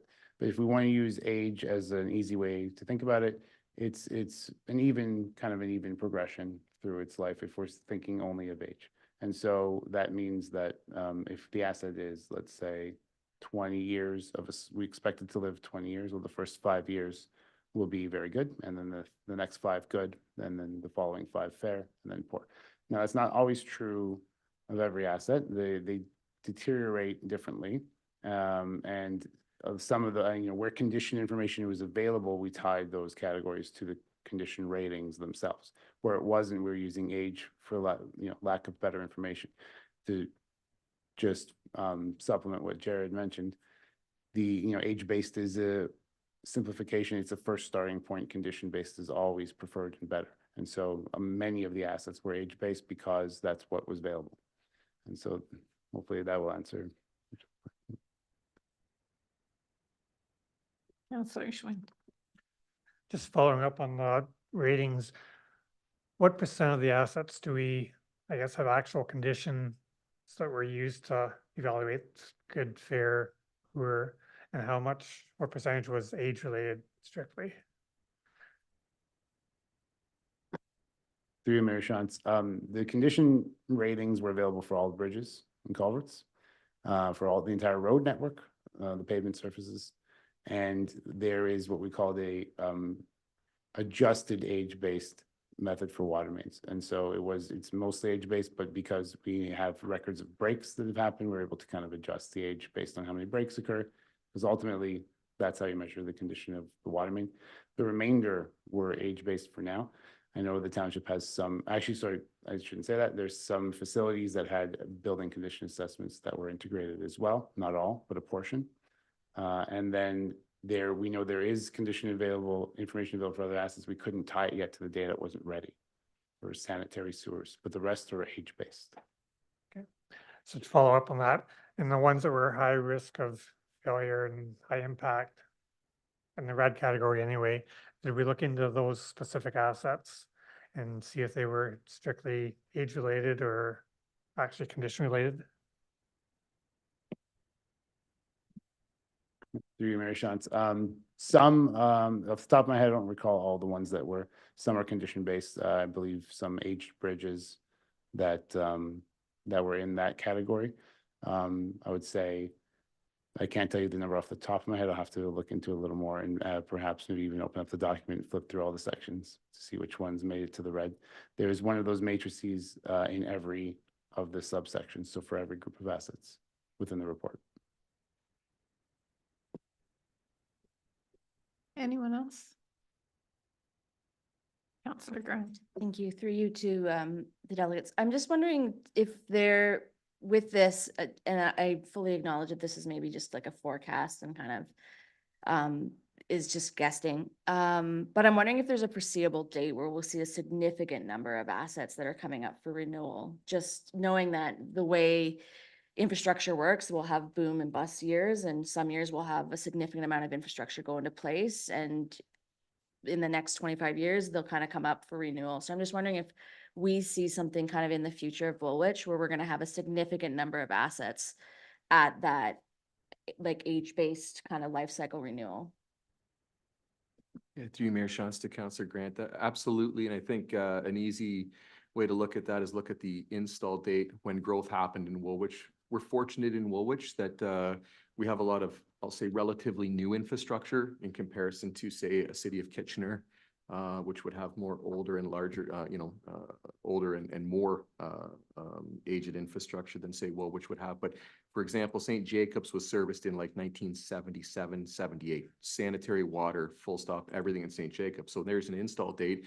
If we assume a 75-year life cycle, which may or may not come to fruition, that would give you all of a sudden all of St. Jacobs needs replacing in that time frame. We have areas in Elmira that were developed in around the 2000s too. So you can appreciate some of those install dates when you had significant growth. We're probably going to experience again another boom area in Breslau at some point too, where you'll have a lot of infrastructure installed at a certain time, and you can forecast to assume you're going to be replacing it. So that's where it's really important to understand those, we'll say, hills and valleys, I guess, and why it's really important, I think, to have a sustainable plan that puts the appropriate funding away. So in some years, we're spending a lot of money because hopefully we're taking it out of the bank because we've socked it away, and other years we're not, and it's going into the bank, right? So I mean, that's the intent.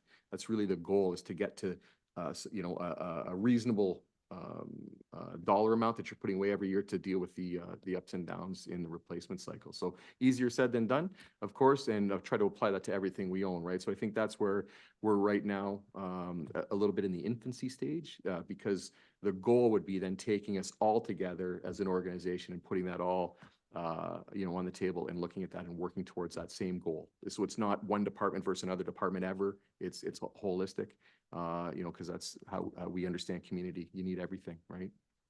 No, thank you. That's helpful, especially as we look towards a financial plan. I think having that ability to forecast, in St. Jacobs in 75 years, we need to do that will allow us to kind of weather those kind of hills and valleys, as you said.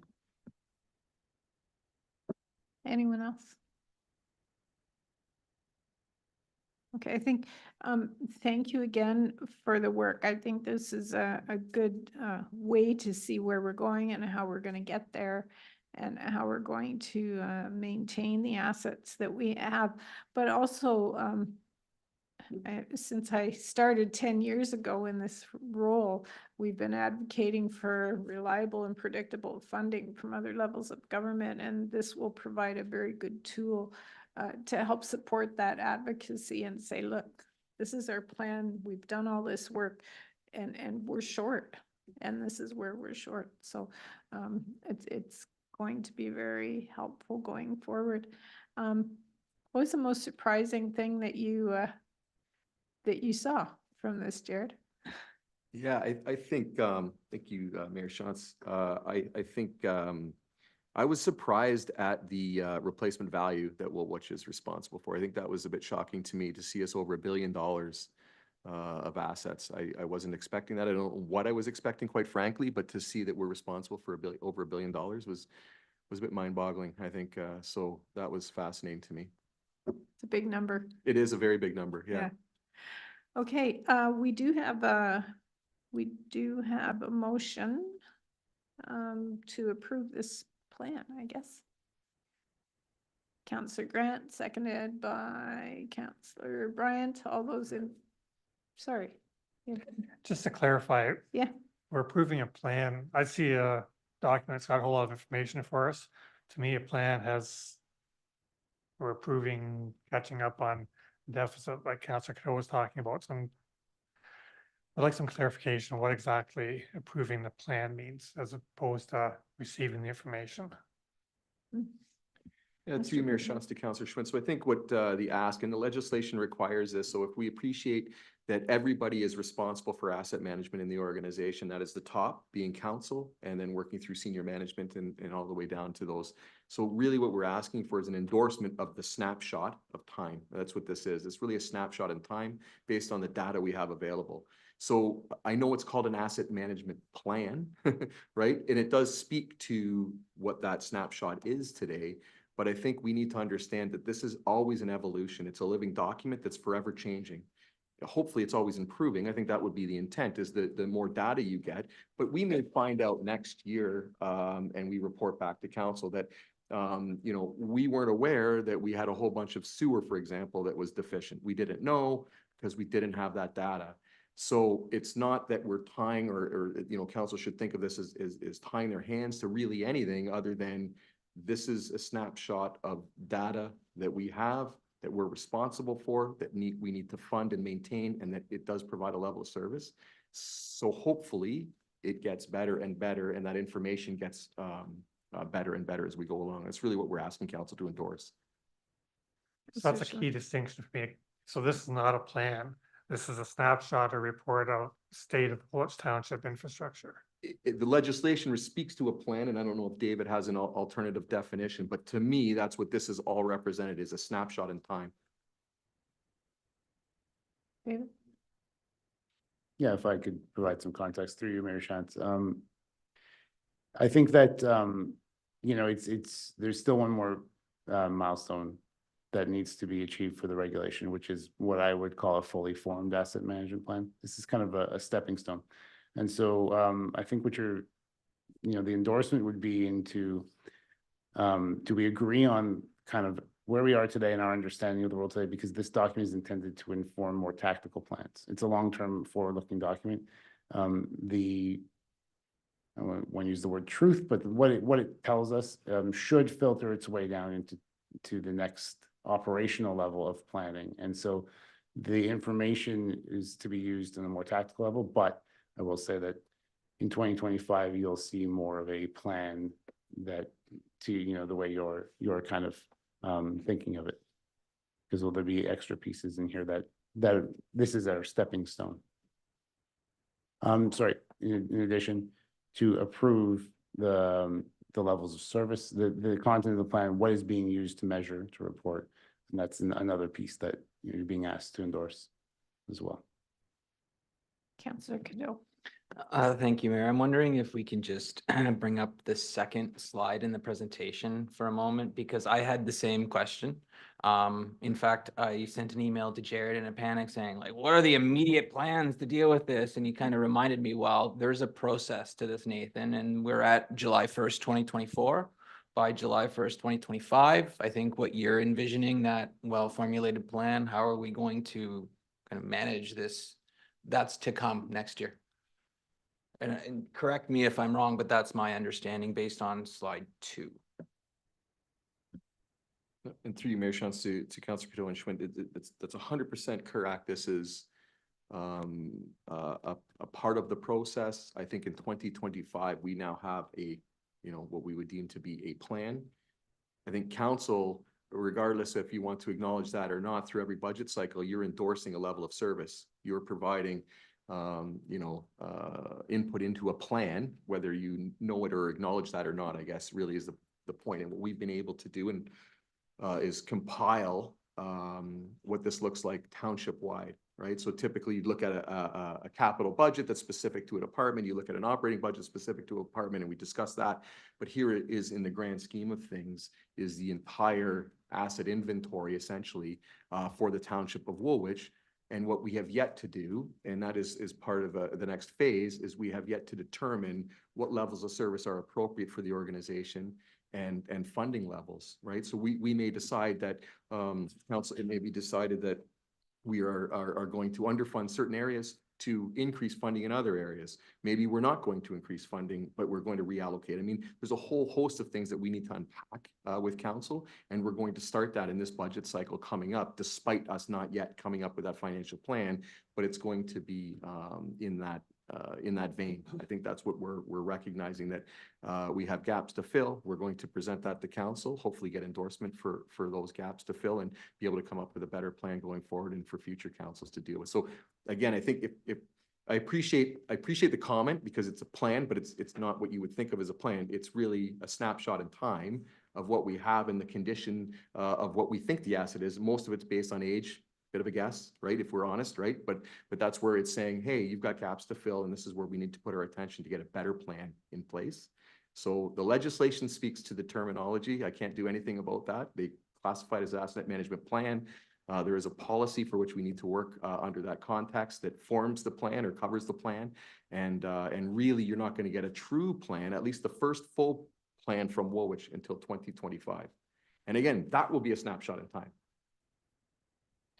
So it's really, we have to call it a plan just to keep everybody happy, but Yeah. it's really an asset inventory. and, yeah.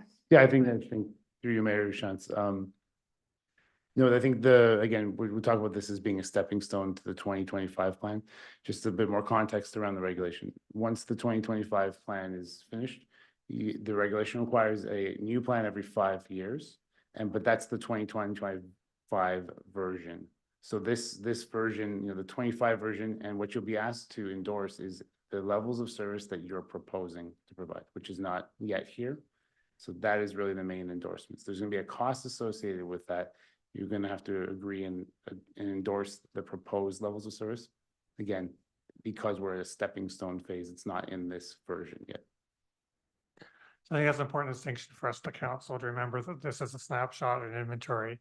It's not what we call a plan, we're calling it a plan because we have to. But I think that's important for us to recognize as we go through this process, because as you said, there's a lot of gaps. They're gonna have budget implications every year for the rest of the term. Thank you. It'll inform our budget decisions, I think, rather than it in itself won't have implications, but it will give us better information to inform our budget decisions. Anything else? All those in favor? And that's carried. Thank you. Okay. Pumper fire apparatus purchases. Chief Aldis and Deputy Chief Eveson, you're up.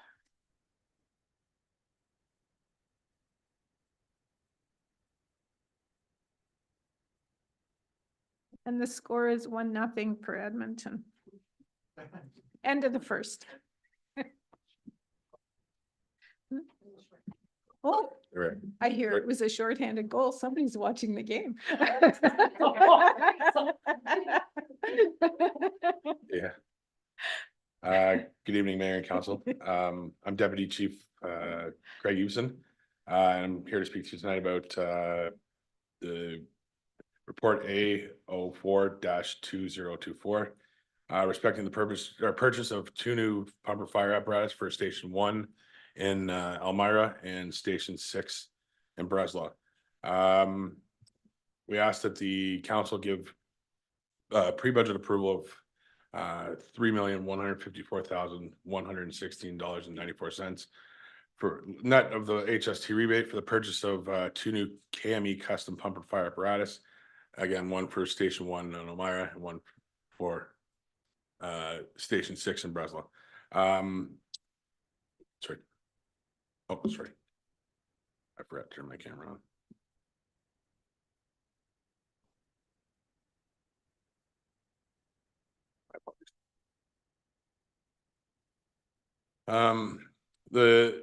Just to give some background, the truck or the pumper apparatus for the Elmira station is a replacement apparatus.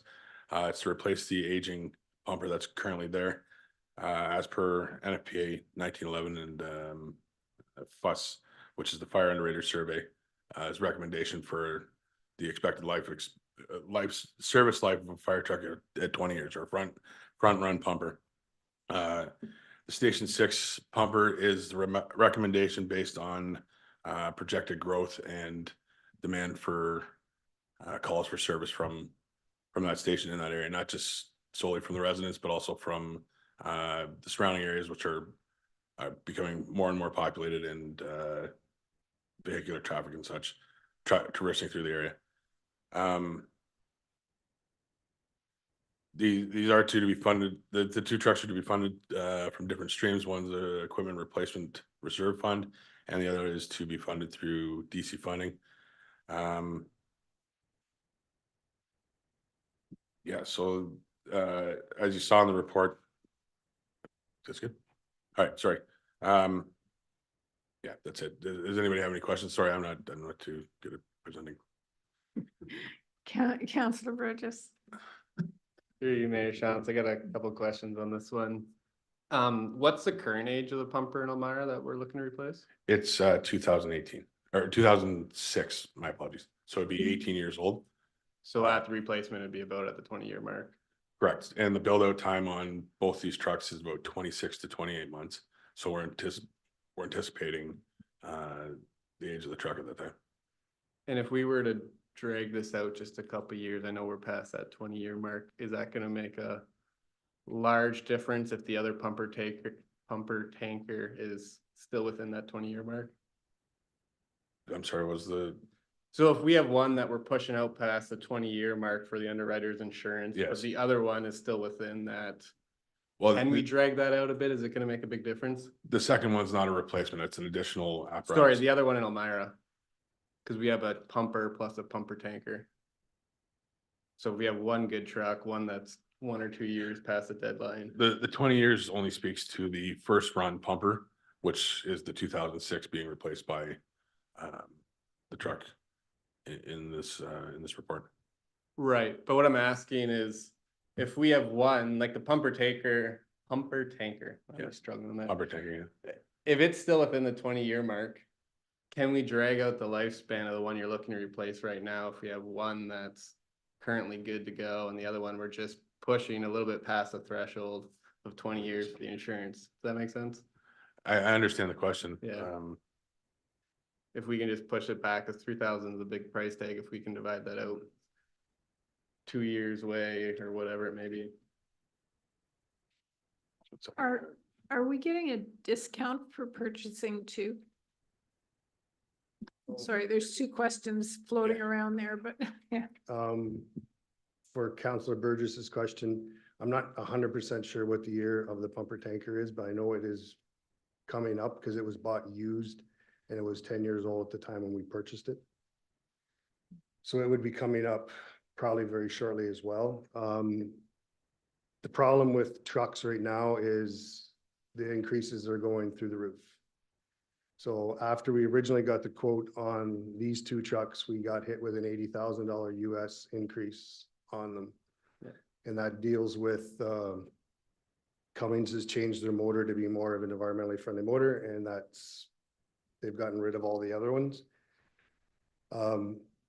It is a possibility, but that other pumper tanker isn't listed as a frontline pumper for that truck. That's Okay. for that station. That's the unfortunate part. Originally, it was bought as a spare truck for the township, but when we went to certified tanker shuttle, it made it mandatory for us to bring it in as a tanker for that station. So could it be done? Possibly, but it's just gonna push off the inevitable where it's gonna cost more and more and more as time goes on. Because one thing that I learned through the asset management program is over 2 years, the value of fire trucks went up 100%. And it just keeps going up and up and up. So Finish up and then. Yeah, just on the other truck now, the Breslau one. It's listed here because of growth within Breslau. When is the actual threshold that we would need a second one? Because based on what you're saying for Elmira, we don't even have currently 2 listed as frontline vehicles. So can that one be delayed a bit on the growth front? through Madam Mayor to Councilor Burgess, it probably could, but with the DC study, that previous DC study was done, it was found that Breslau would have needed a second, like an actual pumper for that station by 2024. So we already pushed it out as far as that threshold. That's why it's in there for now. So it could be pushed out, but I mean, it just pushes us out further with the growth that's going on there. It's not new growth that's expiring the truck. It's actually past growth now, or current where we're at right now. So. Councillor Bryant and then Councillor Cadeau. It's working. It's came on. Okay. Thank you. Through you to the fire chief. Have we looked at purchasing a used vehicle versus a new one just to keep the costs down? Through Mayor Shantz to Councillor Bryant, the purchasing of used pumpers, everyone is keeping them to a life expectancy of 20 years. Even, and a lot of the cities are, by the time their trucks go, they are pretty well at the end of their life cycle when they have them. So the trucks are, it may gain a 5-year point, but it may not be what we need rurally or what we need in our urban environment. So like the possibility is there, but we're not gaining much in doing that. We're gonna gain a 15-year-old truck that we may end up spending $100,000 on because of the condition of the truck's in. Thank you. Counselor Kiddo. I was gonna ask the same question as Councillor Bryant, but I suppose I could kind of adjust it to. My concern is that if we buy 2 new vehicles now, in 20 years, we're gonna have to purchase another 2 new vehicles because their timeline are gonna come due at the same time. So for me, it makes sense to try to stagger these purchases a little bit more, which brings me to my question. What is the grand total number of trucks? What is their life cycle? Where are they in their life cycle? Could we potentially adjust some of those older trucks going to some other locations to make ends meet, so to speak? And I'm just kind of throwing that out there. I don't know if you can answer that in a coherent way, because the question really didn't come to you in a coherent way. But that's my concern. It really stems from purchasing 2 brand new now. 20 years from now, we're going to have to do the same thing. Are we doing a good job planning for those future purchases? So I think I understand your question. You want to take trucks from other stations and use them to kind of delay having to buy a truck for Breslow, correct? You can probably scrap that part, because I was just trying to think about ways that we could really extend the life of these trucks. When it comes to purchasing new, you can't really do that, and I recognize that, but we're proposing purchasing 2 new vehicles the same fiscal year. We'll get delivery within, several months, both of these trucks. So 20 years from now, a new council is going to be here with the fire chief and the deputy, and they're going to say, we need 2 new trucks because we're at our 20-year life cycle. To me, it would make more sense to try to stagger these purchases so that we don't have 2 vehicles coming at us in any 1 or 2 given years. So I guess the other question is, across our 6 stations, how many pumper vehicles do we have? What are their life cycles right now? What are we going to have to replace over the next 20 years, and when? So through Madam Mayor to Councillor Cadeau. So strictly on pumpers, what we have is currently we have a pumper in Elmira, a pumper in St. Jacobs, and a pumper in Floridale. The concept in Floridale is to do very similar to what we've done in Maryhill and Conestoga, and take a pumper and a tanker and take it into 1 vehicle. So that'll eliminate 1 vehicle for us having to replace. All the other stations, like I said, they have pumper tankers, except for St. Jacobs has a tanker. Like, it's just how the model's been going. We can ask the manufacturer to see if we can stagger them and guaranteeing the price that we're at right now. But I'm just afraid if they don't, then when we go to do it in 3 years' time, we could be adding another 30% onto the value of a truck. And we're trying to save a little bit of money now, because there is a bit of a benefit of doing 2 trucks because they're exactly the same truck. There's no difference between them. They're coming out, like when they come off the line, the only thing that's going to be the difference is the lettering on the side. One's going to say Elmira and one's going to say Breslow. That's the only difference. And are we getting a break on 2 of them? We're through, Madam Mayor, so we are, and it's in the engineering of the vehicle, because they only have to engineer 1 vehicle. And from what I understand, that's probably about a $50,000 savings, which doesn't seem like a lot, but it's still something that the concession they're giving to us on that truck, so. Okay, Councillor Schwint and then Councillor Burgess. So a couple of areas I'd like to go down is, I guess, juggling trucks around, like Councillor Cadeau was speaking to, wondering, could the Elmira pumper go to Breslow and be the 2nd line vehicle, having the new one in Elmira? So we'd have 1 first-line vehicle at each department as required. That's one option, but also more importantly to me is looking at the memo saying that trucks should be replaced after 20 years. And the word I see there is should. What happens if we go to 25 years and at 20 years we do a inspection of the vehicle to determine that yes, it's still in good working order and will last another 5 years?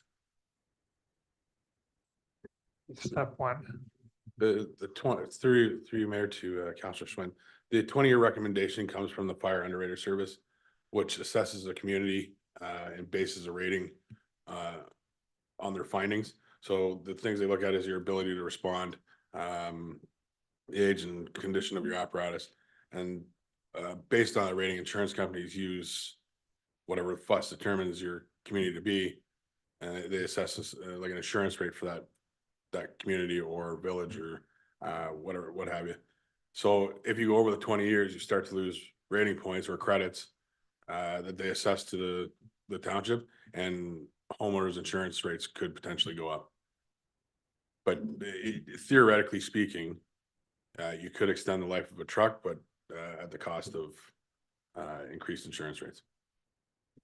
I think that's a decision council should make in an informed way.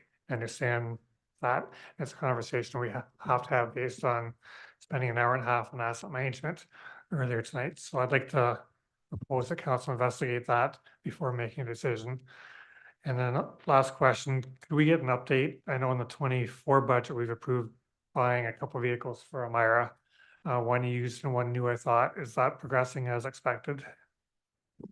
Through Mayor Shantz to Councillor Swint, the aerial purchase is, you're gonna see it's getting deferred because that truck has been delayed from the municipality that we were looking at buying at into next year.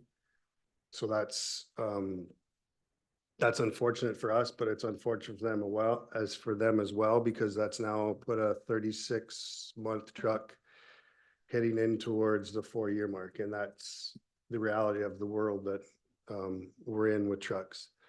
The other one is, we did a little bit of research into it and we haven't really started with it because the timeline on that is the end of this year or into early next year. So it's a quick thing. We've ran some numbers. I've got some quotes on some trucks from manufacturers, and I know we're gonna significantly beat the amount of money. We need less money than what we've asked for those trucks, so.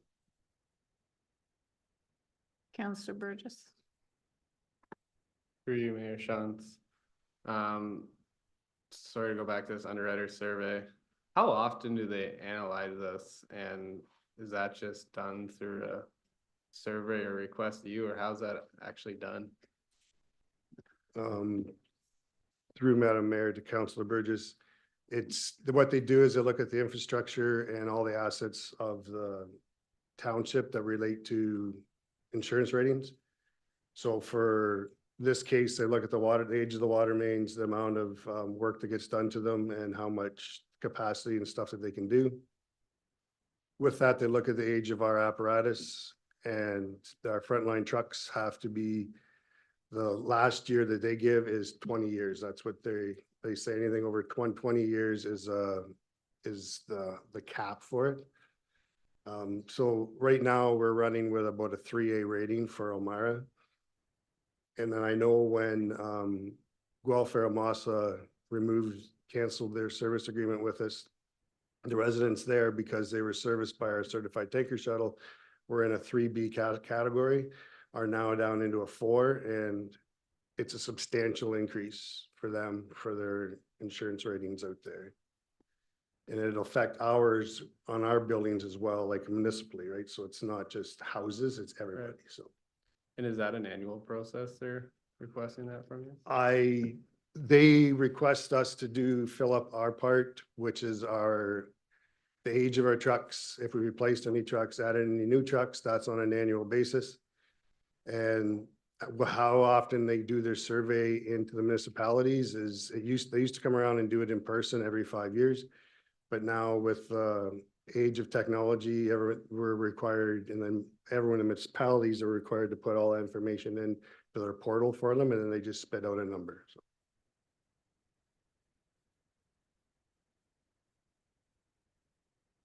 Is this time sensitive for tonight, Dennis? Through Madam Mayor, yes, the quote actually expires end of the month. At that point in time, I've been told that it could substantially go up. We don't know for sure. Councillor Grant. Thank you, through you to council. I just did a quick Google search, of the fire underwriters, and their surveys are done every 5 years. So they send out a survey to all communities to complete the outreach questionnaire. And that's when they update their service grading system. Thank you. Counselor Cadeau. I don't know that anybody can answer this question, but if we didn't go ahead with the purchase and insurance rates did go up, would you suspect that the increase to insurance would be more or less than the increase to the taxpayers who are going to have to pay for the truck ultimately? Because my recollection is it's about $10 per household for $100,000. Times that by what? My math isn't great. 30, yeah, so that would be what? A lot, would be substantial, we'll say.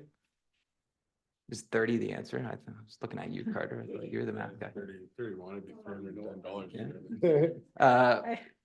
Regardless, I mean, I'm just trying to do a cost benefit analysis for the ratepayers. You know, if they're going to be paying more on insurance, I get that we don't want to be doing that to our ratepayers, but if they're paying more for this truck, that's something to be considered as well. So do you know what those rates would be?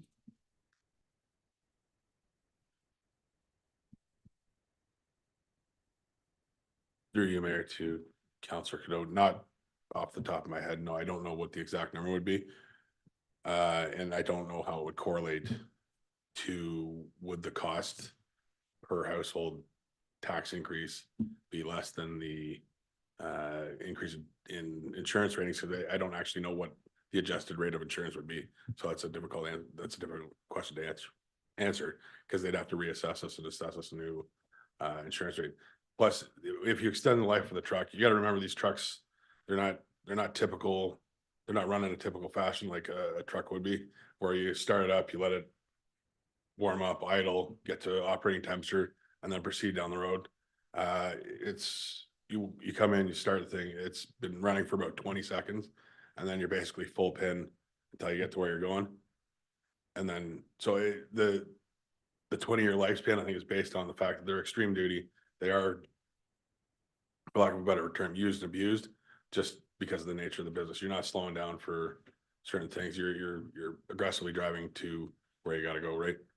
So after the 20-year expectancy, maintenance costs may go up. You may be looking at replacement of several or more expensive components.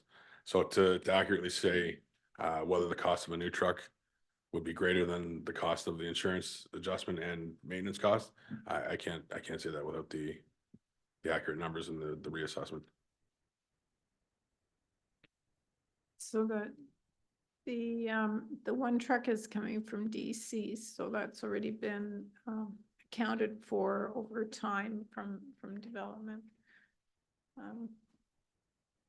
And so if I understand how DCs work correctly, if we don't use it for that, it eventually gets given back to the developers in some way, right?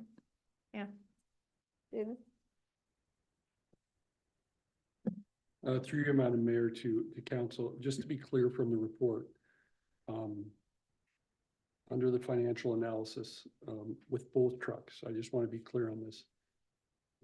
With respect to the forecasting about taking the one truck from the equipment reserve fund, we are still going to, that is going to deplete the reserve fund. And as part of our fiscal sustainability modeling, et cetera, we are going to have to look at what we should be putting into the reserve fund to be able to do with the escalating costs of fire trucks and how to replace them, whether that's 20 years, 25 years, or whatever.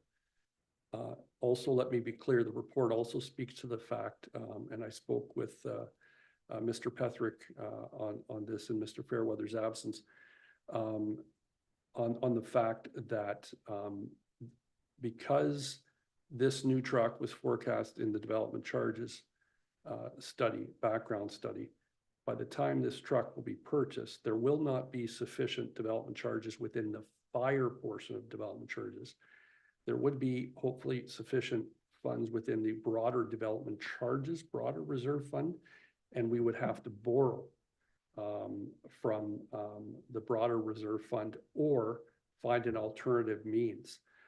So that just reinforces the concern that we have about the escalating costs of fire trucks and the result that our reserve funds and even what we've been putting away for development charges has not been able to keep pace with the post-pandemic inflationary costs that we're experiencing. So just want to be clear that with the two purchases, the equipment reserve fund,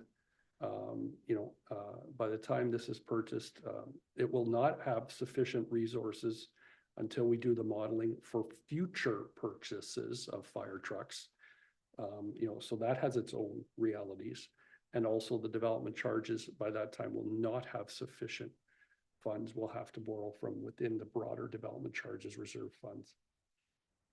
But also factoring in that the costs have been escalating, and I know the last 5 years, I've heard from, we hear it at the region, I've heard it from my colleagues in other municipalities that the rolling stock costs have just skyrocketed. Councillor Schwint. Yeah, we've all seen that in everything the last 3 years. Certain things have gone up stupidly in prices, but I relate that to a buying frenzy. And then we got behind for a few years. People need it, want it, has to be today. So because of the 20-year rule or whatever, so prices are what the market will bear. We defer things for 5 years, and Kitchener defers for 5 years. Demand goes down. We may see this peak, so to speak, kind of collapse in 2 or 3 years. That's why my mind's leaning towards, can we go to a 25-year cycle on our trucks instead of 20? And speaking of the development charges fund, I think those DC charges for the last 10 years to build up the fund to buy the new truck were based on old values. So the only way I see enough money to buy that truck is to, on paper, buy the Elmira used truck and move it over to Breslau and run it for 5 years. If we're to buy one new one from Elmira. That's the happy medium I'm trying to come up with in my mind. Councillor Bryant. What I'm thinking is potentially with budget coming, maybe we have to make sure we're allotting more of the budget monies into the fire department to ensure there's adequate funds going forward. Like right now, we're probably, I'm not sure how it's all being slotted when you see you've got, I don't know, say 50 million, for example, and you slot so much per department. Maybe we have to make sure we're slotting more into the fire department to cover these extended costs. I think that's part of what we need to do when we review our reserve funds, right? And yeah, it's like the rob Peter to pay Paul type of thing. Make sure we're putting adequate money in the right departments. Councillor Schmidt. My other question is the age of our trucks our, I guess, limiting factor when it comes to providing fire service? I was reading through the fire master plan this afternoon, and I know one of our standards of service was supposed to be 10 firefighters within 10 minutes, 80% of the time. Are we meeting that one regularly? I guess what's our limiting factor at the department right now? Is it vehicles? Is it people? What is it? Chief, can you, or deputy, can you? answer that? Through Madam Mayor to Councillor Schwint. Presently, we are meeting our 10 and 10 requirement.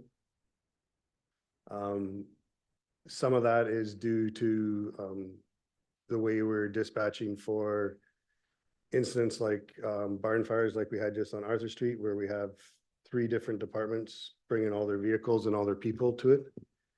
That's how we can gain where we get to make that milestone. Condition of vehicles. We have a 10-year-old pumper tanker in Breslau that I probably spent close to $15,000 on this year, just to keep it up and running. And it has nothing to do with necessarily like it's the age of the trucks. Our aging fleet is being more and more expensive. But the older the truck, once you get after 20 years, even not even 20 years, because the truck in Elmira, the manufacturer is no longer in business. So you can't get parts for it. If you do, you're getting them custom made, like windshields are like right through the roof on some of these trucks now, so it's just, once we get past 20, the parts aren't there and you're scavenging, trying to find parts from a wrecker to keep a truck running. Is it possible to do? Sure, but it's, when are we gonna end up with a fire truck on the shoulder of the road because they can't respond to a fire? We already had that with the aerial in Elmira because they were, oh, we can make the tires go a little bit further. They blew a tire on the way to an emergency that they needed the aerial at, and we couldn't take it there. We ended up having to tow the truck and get all new tires put on it. So once we get over the age, that's the problem. Things just break and we can't replace them. If you're down a truck, we're in deep trouble because now we're not meeting our underwriters saying and our insurance is gonna go up for sure. Is the taxpayers gonna go up? I'm gonna say yes. Insurance is gonna go up and I'm afraid to ask my insurance agent how much. Because if he tells me 25%, that's a lot of money. And it's not really, and that's on my house, but if you look at some of the other businesses that are around here, it'll affect the industries like a lot of our bigger industries are gonna get hit with higher insurance ratings as well because we can't support them. And that's, you can't just look at houses, you gotta look at everybody else that's in the whole thing. Because if we lose a house, yes, we lose a house, but if we lose a major industry or we lose a farm, like that's huge impact on our municipality. And that's what we have to look at. And that's what we need to struggle with. Like, this came through budget. You guys gave us pre-budget approval to go and look at these trucks. So this was all this was technically all looked at and discussed at budget, so.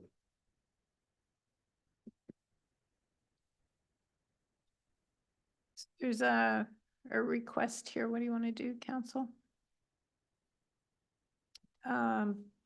This would be approving the purchase, a pre-budget approval for fiscal year 2026. Councillor Bryant. Do we know we definitely will not get those prices if we defer this and have another meeting to really discuss this further? Because we're meeting on the 2nd of July anyway. Would we definitely lose that? I know you said your quote runs out the end of the month. Would they not carry it over by another week? Through Madam Mayor to Councillor Bryant, they've already extended it to us till the end of this month. Okay, So we're already at the point where we're past the 30 days when the quote is good for. okay, thank you. Okay, Councillor Burgess. Through Mayor, I'll move the motion. But I would like to ask the fire chief if, when he's ordering them, to ask if they can be staggered a year, if that's possible. So delivery in 2026 and 2027? Yeah, not that it has, like if they say no, they say no, but no, it's on record.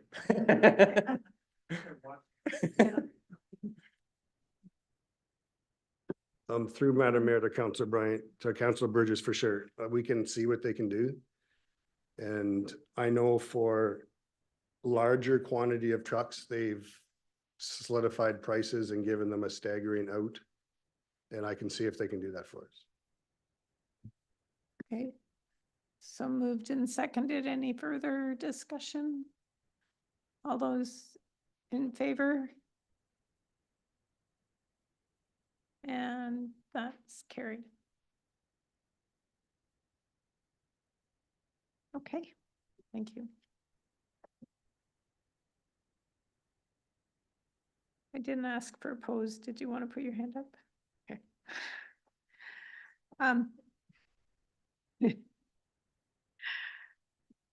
The next report is Ms. Freeze, Director of Development Services, revised planning fees and charges. Thank you. So this is a very simple report, very quick presentation for it. With the changes to Bill 185, there was a removed requirement for pre-consultation. The way that we have our fee currently structured and the work that we do for our applications currently structured is we do a lot of the work upfront because of the shortened timeframes for processing planning applications. Therefore, now with this removed pre-con, as a requirement for a development application. We are proposing to change the fee schedule so that we can change the fee structure to be more aligned with Bill 185. Questions? Counselor Schwint. So we went from 3.2 million to $25, but I see the roadside stands are back in at $25. I thought we'd pull that out. Sorry, for clarification, the roadside stands are out. I think that we have an older version here, so they are still at 0 right now. So we're not making changes to the roadside stands. I'll get that corrected. Anything else? Someone want to move it? Counselor Grant, seconded by Counselor Cadeau. All those in favor? And that's carried. Thank you. Tender award for surface treatment program, Mr. Poupet. Thank you, Mayor Shantz, to members of council. We've Carter McGuire here in the audience as well, presenting report IS 11 2024 tender award report for a surface treatment program, and happy to recommend award to Duncor Enterprises Incorporated. Very familiar with Duncor. Appreciate that they were the only bidder this year. That's a bit unusual. There's at least 3 providers that we're aware of, and in this case, it was Duncor was the only bid. So under budget, happy to report that as well. The cost of the program is estimated to be $303,780.46 after HST rebate. We're doing just over 20% of our network, predominantly in the settlement of Conestoga. We're also doing Flora, Pine, Elldale, and Kenning Place, as well as the final lift on Vance Road. And I'll just remind council that Vance Road was part of the conversion program. Last year, we went from gravel to surface treat, and we do that with 2 lifts in the first year, and the 3rd lift is the following year. And then we are on a complete cycle then. So I think the other piece that is important, council, to note is there's any surplus. We're estimating about $76,000 in surplus. We're asking to remain in the operating contingency reserve and to earmark that for next year's program, for the surface treat program, and we'll discuss that for the 2025 budget cycle. With that, we'd be happy to answer any questions. Counselor Burgess. Through you, Mayor Shantz, to the director. It's a lot more upfront cost to pave a road and asphalt and surface treat, but how's the maintenance cost compares over the lifespan of a road? Like, are we talking similar costs or? Through Mayor Shantz to Councillor Burgess. So I'm just thinking, there was a report that was done a while back. We could probably look to dust that off, but in a nutshell, surface treat is a good conversion treatment to go from gravel. We know gravel is quite expensive on the maintenance side and operation side, and as council well knows now, you do get a lot of complaints for various reasons. We've struggled with our gravel network. Surface treat is a nice change and conversion piece because it's fairly cost effective. Generally, it's every 7 years that you're applying surface treat. Where gravel, we know we're applying annually, sometimes multiple times. We're attending site, we're doing dust suppressant, so it eliminates that. Surface treat has its limitations. It's a flexible pavement. So really, it's not as dependent on base. We appreciate that there's base repairs that need to be done. Typically, you're just adding gravel and then surface treating. To go to a hot mix conversion, much more expensive because you're looking to replace the entire sub-base base and then apply an asphalt treatment. The challenge in Woolwich obviously is we have horse and buggy community, and that creates some difficulty sometimes when we're looking to convert from gravel. Sometimes, depending on our geography, that it really is the only appropriate approach is to go right to hot mix. So in a nutshell, it's got its place. I would say service treatment is quite cost effective. It can be an enhanced level of service depending on where we are, and we see that through some of the conversion program roads that we're doing. Certainly in that southeast quadrant there in Breslau, where there's less horse and buggy traffic, albeit Flora Pine Road has done very well. So case in point, there is a road that probably has a reasonable base. It deals with horse and buggy traffic and holds up generally well. So, you know, just like we talked about in the asset management plan, you make an assumption and you apply that assumption, but we always have outliers and it's always based on the conditions. So I think we got to look at everything case by case. But again, generally speaking, to go apply hot mix, much more costly, but it's got its appropriate place as well. I think on the horse and buggy piece too, we have to remember when we get a lot of potholes in the gravel, when the base gets to that point, that that can also be dangerous for the Absolutely. horses, right? Councillor Schwint. Just a little concerned, there's only one bidder this year. Is that something we need to look at going forward to encourage more? It's nice it's under budget, but still long-term, that becomes scary. Yeah, through Mayor Shantz to Councillor Schwint. Generally, there's 3 players that we're aware of that we've seen. At times, it's not uncommon to have 1, 2 bids. I don't think I've seen 3 bidders. We know the players. We've had a great relationship with Duncor, I can say. So I don't think it's a huge concern from staff's perspective. It's nice, obviously, to get a bit of a rotation at times, but it has been Duncor the last number of years and been very successful. So much like our gravel program, I think in the number of years I've been here, it's been only 1 bidder, but again, provide a good product, quality material. I wouldn't say there's a big concern about that in this program. Anything else? Someone want to move the recommendation? Moved by Councillor Bryant, seconded by Councillor Cadeau. All those in favor? That's carried. Thank you. Thank you. Other business, I've been including the regional report in the reports. I would, I guess, highlight 2 things. The waste bin change that's coming with the automated cart system, and the carts, the bins will be provided by the region. There's a green bin and a black one, and 2 sizes of black. They're actually quite large. And then there's the second size is very large. I was surprised at the size of it. So you'll hear more about that as time goes on. And the other thing is the no right turn on red. I know I've had a couple of people asking about that at Whippoorwill and Arthur. When you're heading east and turning right, there have been some concerns from pedestrians where people are sort of pulling around the corner and not stopping. I do understand that they will have an advanced right turn there to try to keep the traffic clear so that it doesn't back up too much, but that's the background on that one. And the other thing I should have highlighted under consent, and that is Canada Day on July 1st. And I note that at the WMC, there will be a whole bunch of activities happening between 12 and 3 and a pre-public swim between 10 and 12.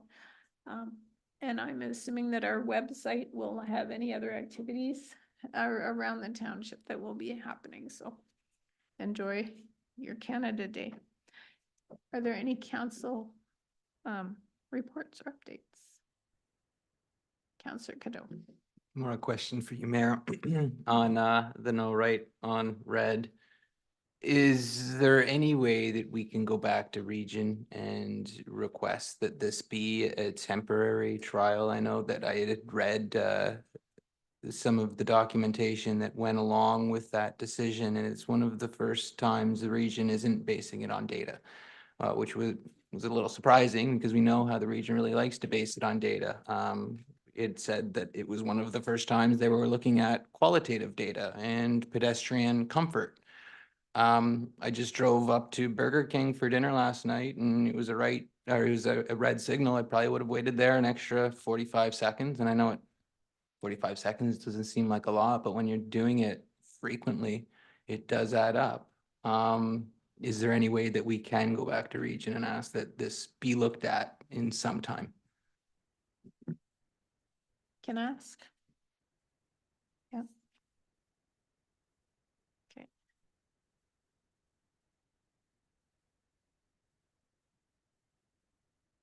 Okay.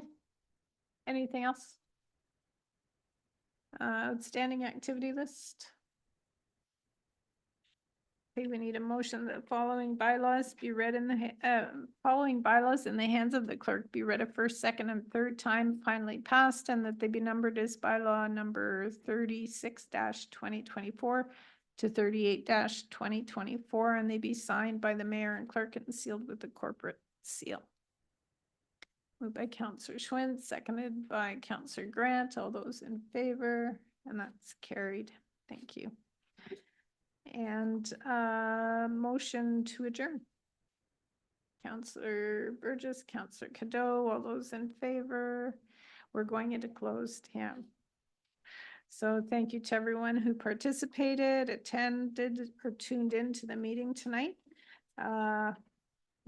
Since we didn't get through all of our closed session, we need a motion that the council of the Township of Woolwich convenes in closed session on Tuesday, June 18th, 2024, immediately following the adjournment of open in accordance with Section 239 of the Municipal Act for the purposes of considering the following: a proposed or pending acquisition or disposition of land by the municipality or local board, property purchase matter, and personal matters about an identifiable individual, including municipal or local board employees, a personnel matter. Counselor Schwint, Counselor Burgess, all those in favor? That's carried. Meet, can you please stop the live stream and put us into a breakout room again?